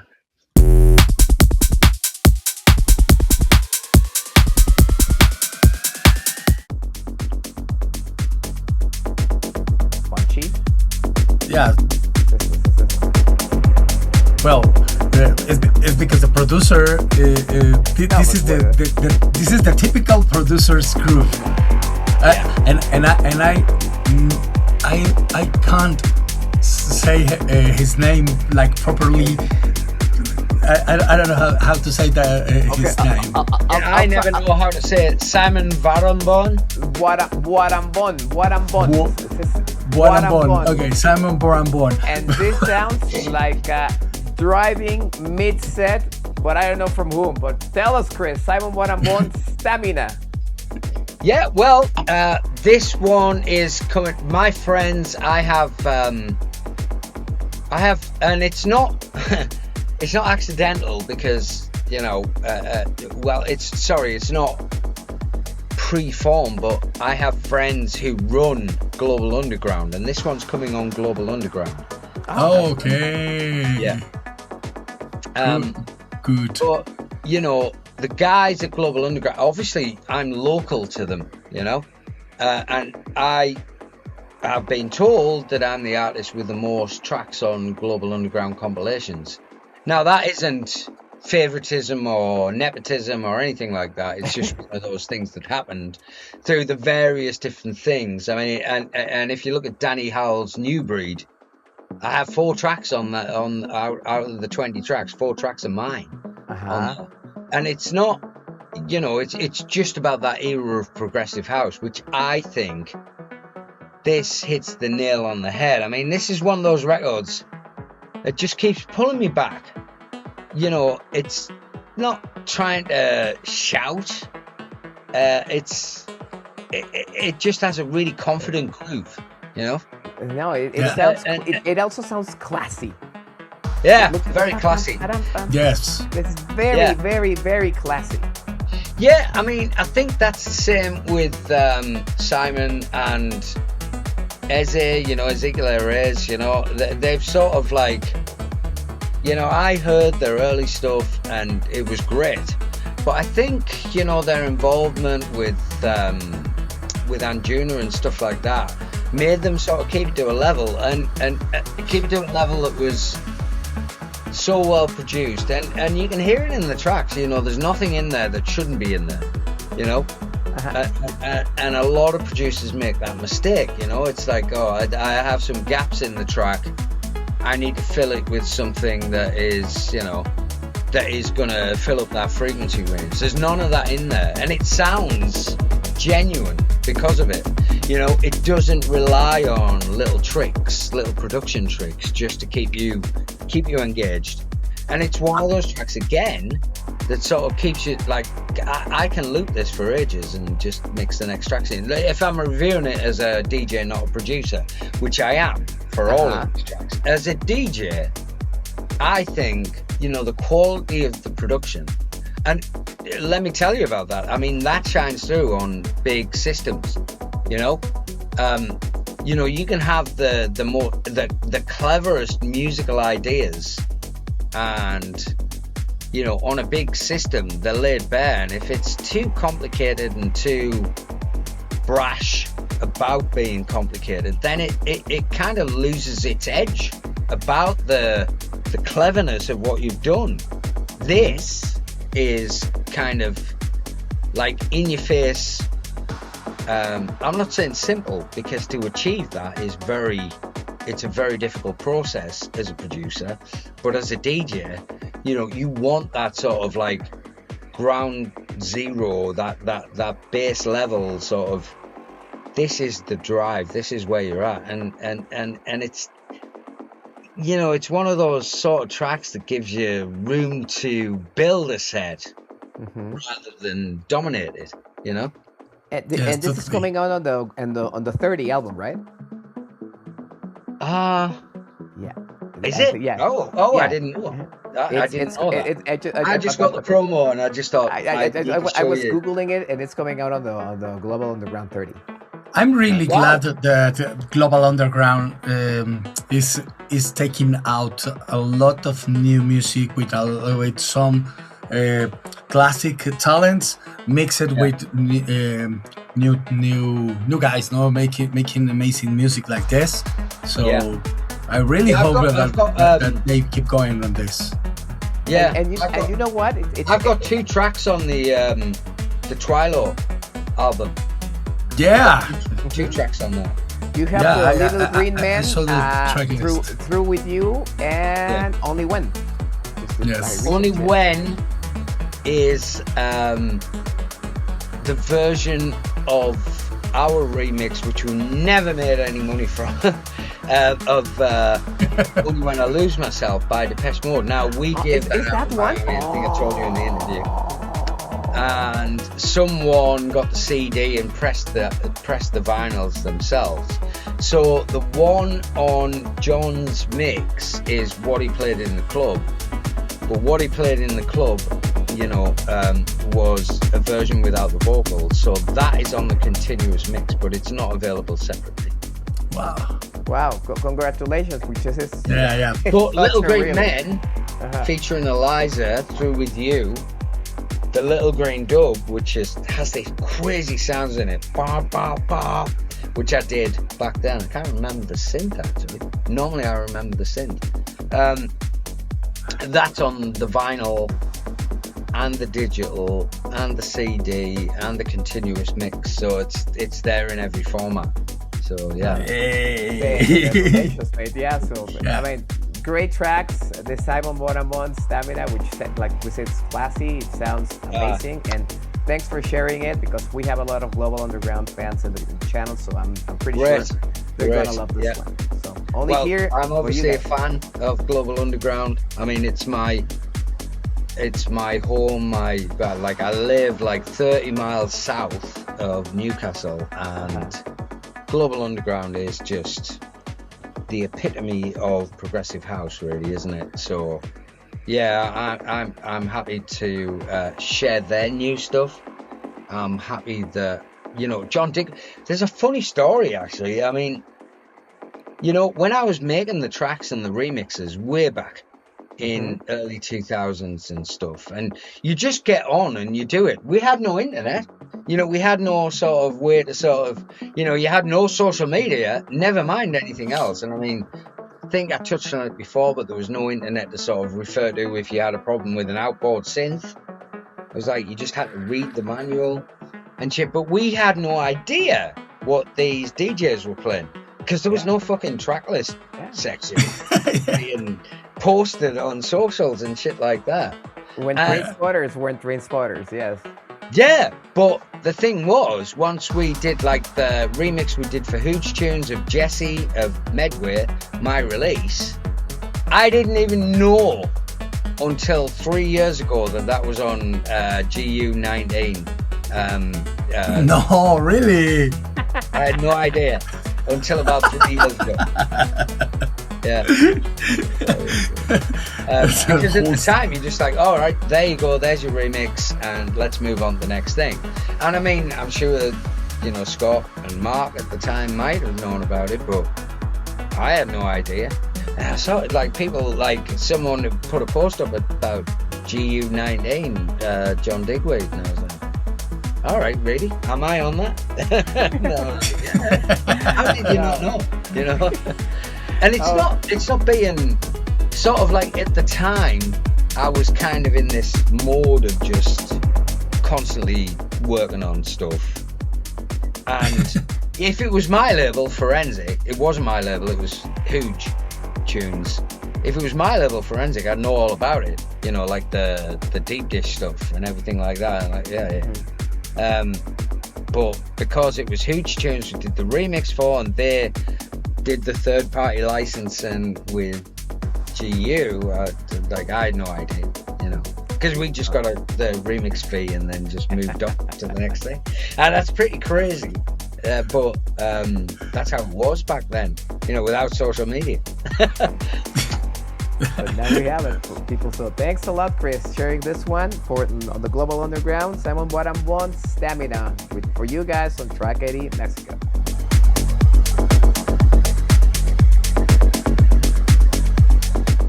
Rafa, please give us the honor, because this is your first time, this is our first time. Please give us the honor, please. It's actually not my first time, but let's get into the fun part and the naughty part of the interview. Okay, so we have this tradition on our interviews.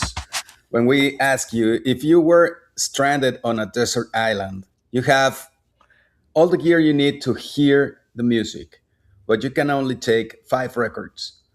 It doesn't matter if they are full albums or EPs or singles. You can only take 5. Which would be the ones? Oh shit!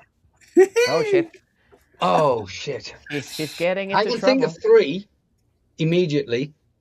Okay. I'm trying to think of the other 2. Okay. Number one would be these are albums. They have to be albums because they're the journey, you know. Yeah. Okay. Okay, Radiohead in Rainbows. Eso está. Nice. I like that. I like that. Radiohead in Rainbows. New Order, Low Life. Yes. Yeah. Eso. My favorite album from them. Yeah. Really? Yeah. Great. It is my favorite one. Okay. Depeche Mode, Violator. Okay. Bit obvious. Nah, man. Oh, It's a classic. yeah. Jewel.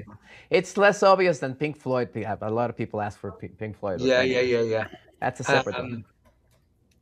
Tears for Fears, Songs from the Big Chair. Okay. Nice one. Oh.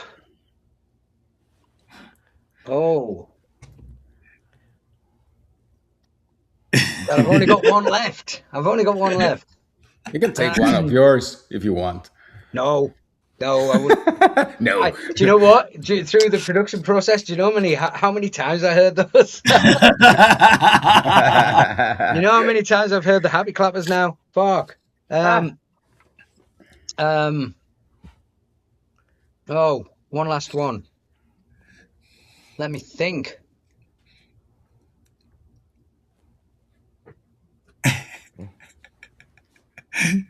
Oh God, this is difficult. His head is going to explode. I think if I'm on a desert island and I want to chill out, you know, after listening to all of that stuff, I would choose.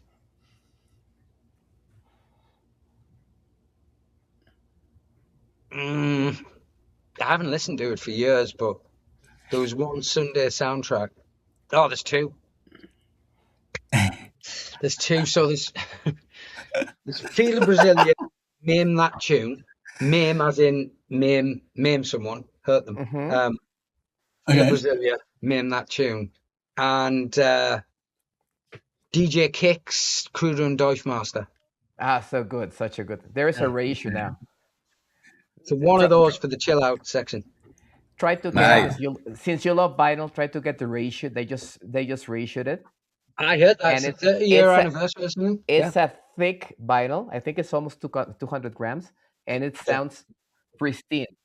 Yeah. And you got it. Oh, New Order. Yeah. That's my favorite new album from ever. I mean, I just love it. I put it on repeat. When I got it, I play it and play it again.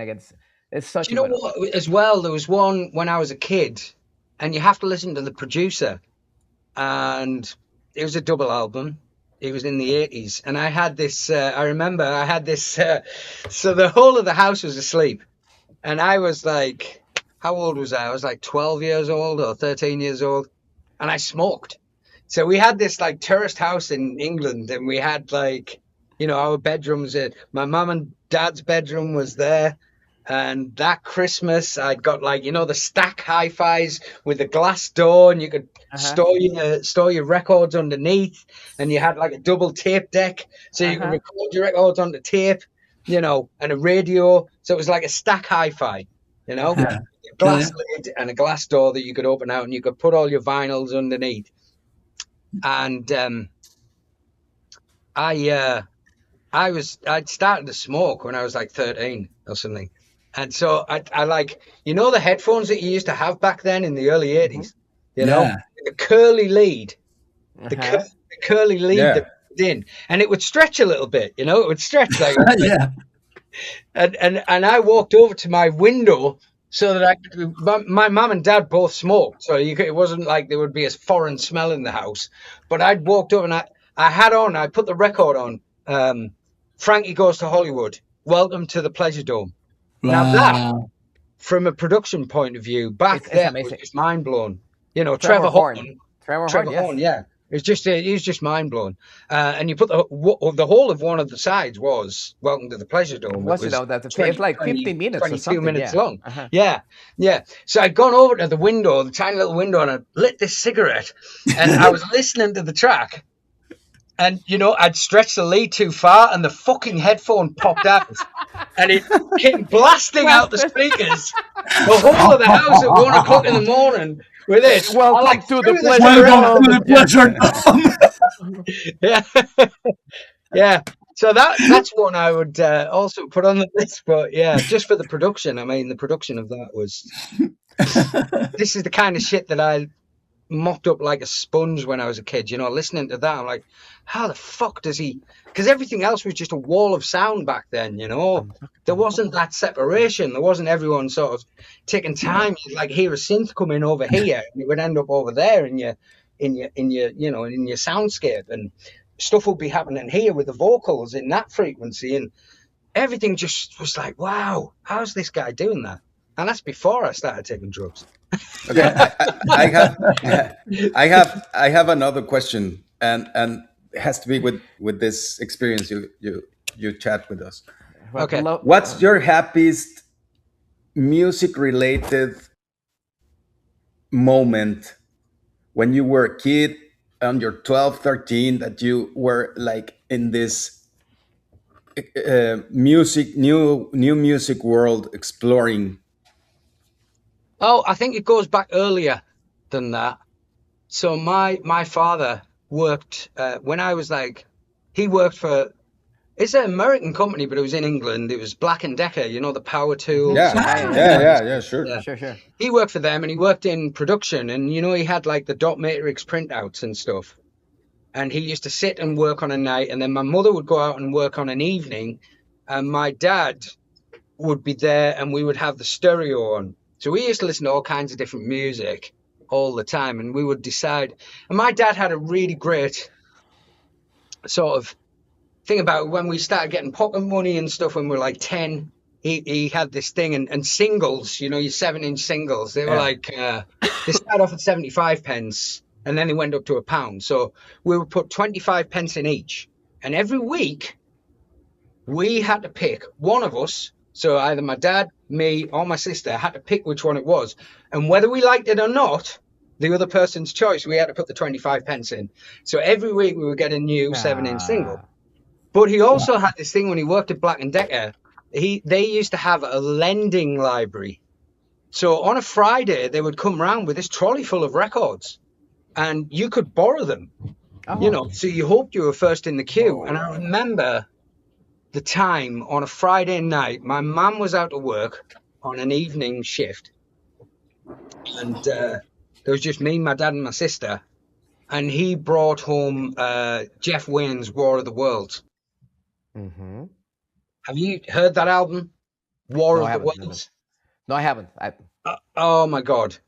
Well, it's just a journey, and it's narrated by, oh God, the name fucking escapes me. A very famous English actor. Why can't I? Richard Burton. Yeah, narrated by Richard Burton, and it's a story of the H.G. Wells of War of the Worlds. Oh yeah, I know the story. Music, you know, and it's from the 70s. You know, it's like it's got Phil Lynott, you know, Thin Lizzy, and all these other amazing artists on there, and they're singing songs about the whole journey, and then it tells a story from the Martians invading and everything like that, and the whole pullouts of the vinyl. You know, it had these amazing, fucking look it up, but Jeff Wayne's War of the Worlds, it had these amazing illustrations. So I'm sitting at 7 years old with my sister who was like 9, and we're looking at these illustrations, listening to this completely absorbing album which combines rock and orchestra and the narration, the storytelling of Richard Burton, and it just blew my mind. I think that was like happy and scary, and it made me realize that you don't need a TV to be emotionally affected, even at that age of 7 years old, to be emotionally affected by something. It made me realize that music can tell a story without, you know, a movie or a TV show or something like that. The music itself can tell a story. And even though it was actually literally telling a story from the narration, it made you listen to other music differently afterwards. It made you think, well, what are they trying to say? What are they trying to say when they're making this record? What are the lyrics trying to tell me?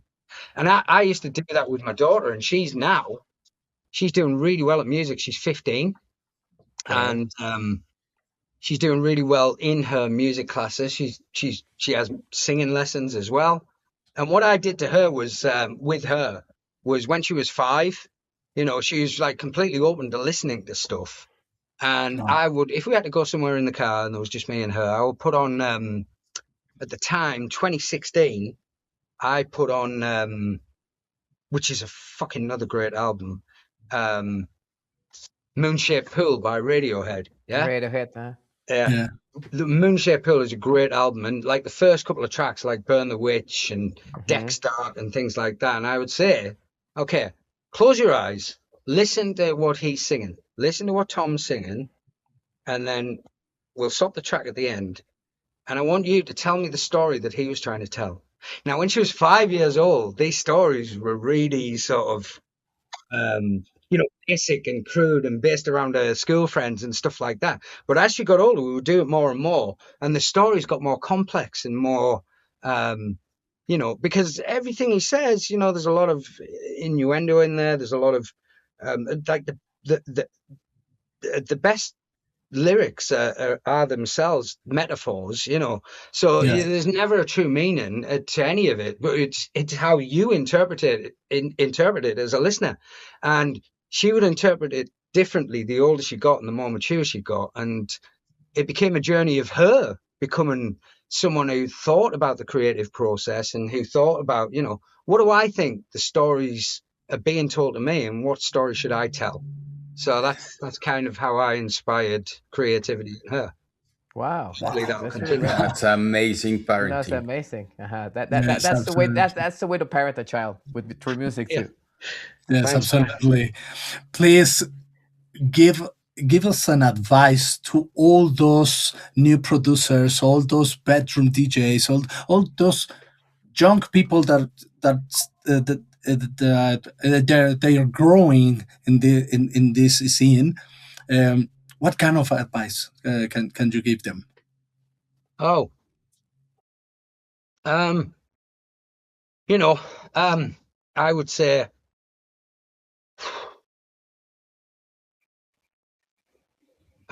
try something. If you're trying to make a track, try something. Limit yourself to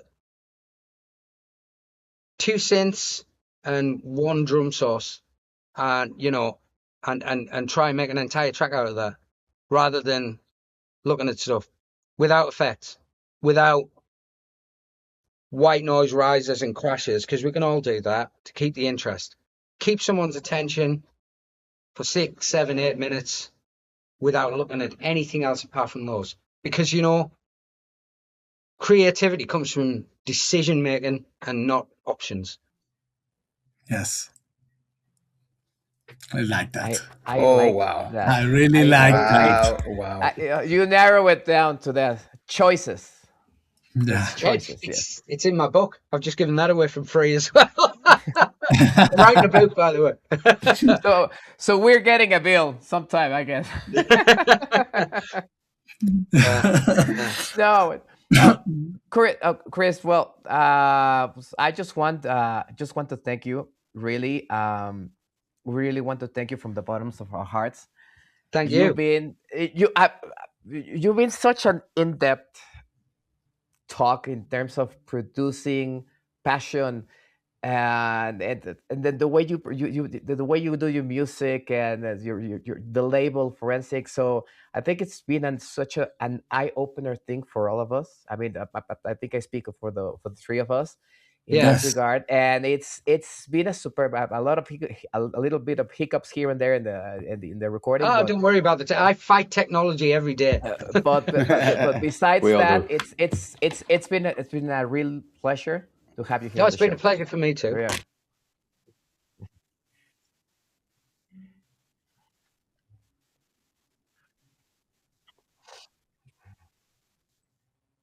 Oh yeah, so we've got the Forensic Records Facebook and Instagram. We've got Lexicon Avenue Facebook fan page and Instagram. I haven't sorted out the Nickel Men one, but we've got a Forensic Records website. ForensicRecords.co.uk is where you can find, I think I've got it right. Oh, I'll have to double check that. Maybe I did edit that in. But that's where you can find everything about us, the latest news, merchandise, vinyl, all the up and coming stuff that's going on, all of that stuff. So yeah, I'll write something out so that we can put hashtags in the video. Thank you, guys. Now, thank you so much to open your house, to your place, and all your knowledge. Thank you for everything, and we hope to meet you soon in person.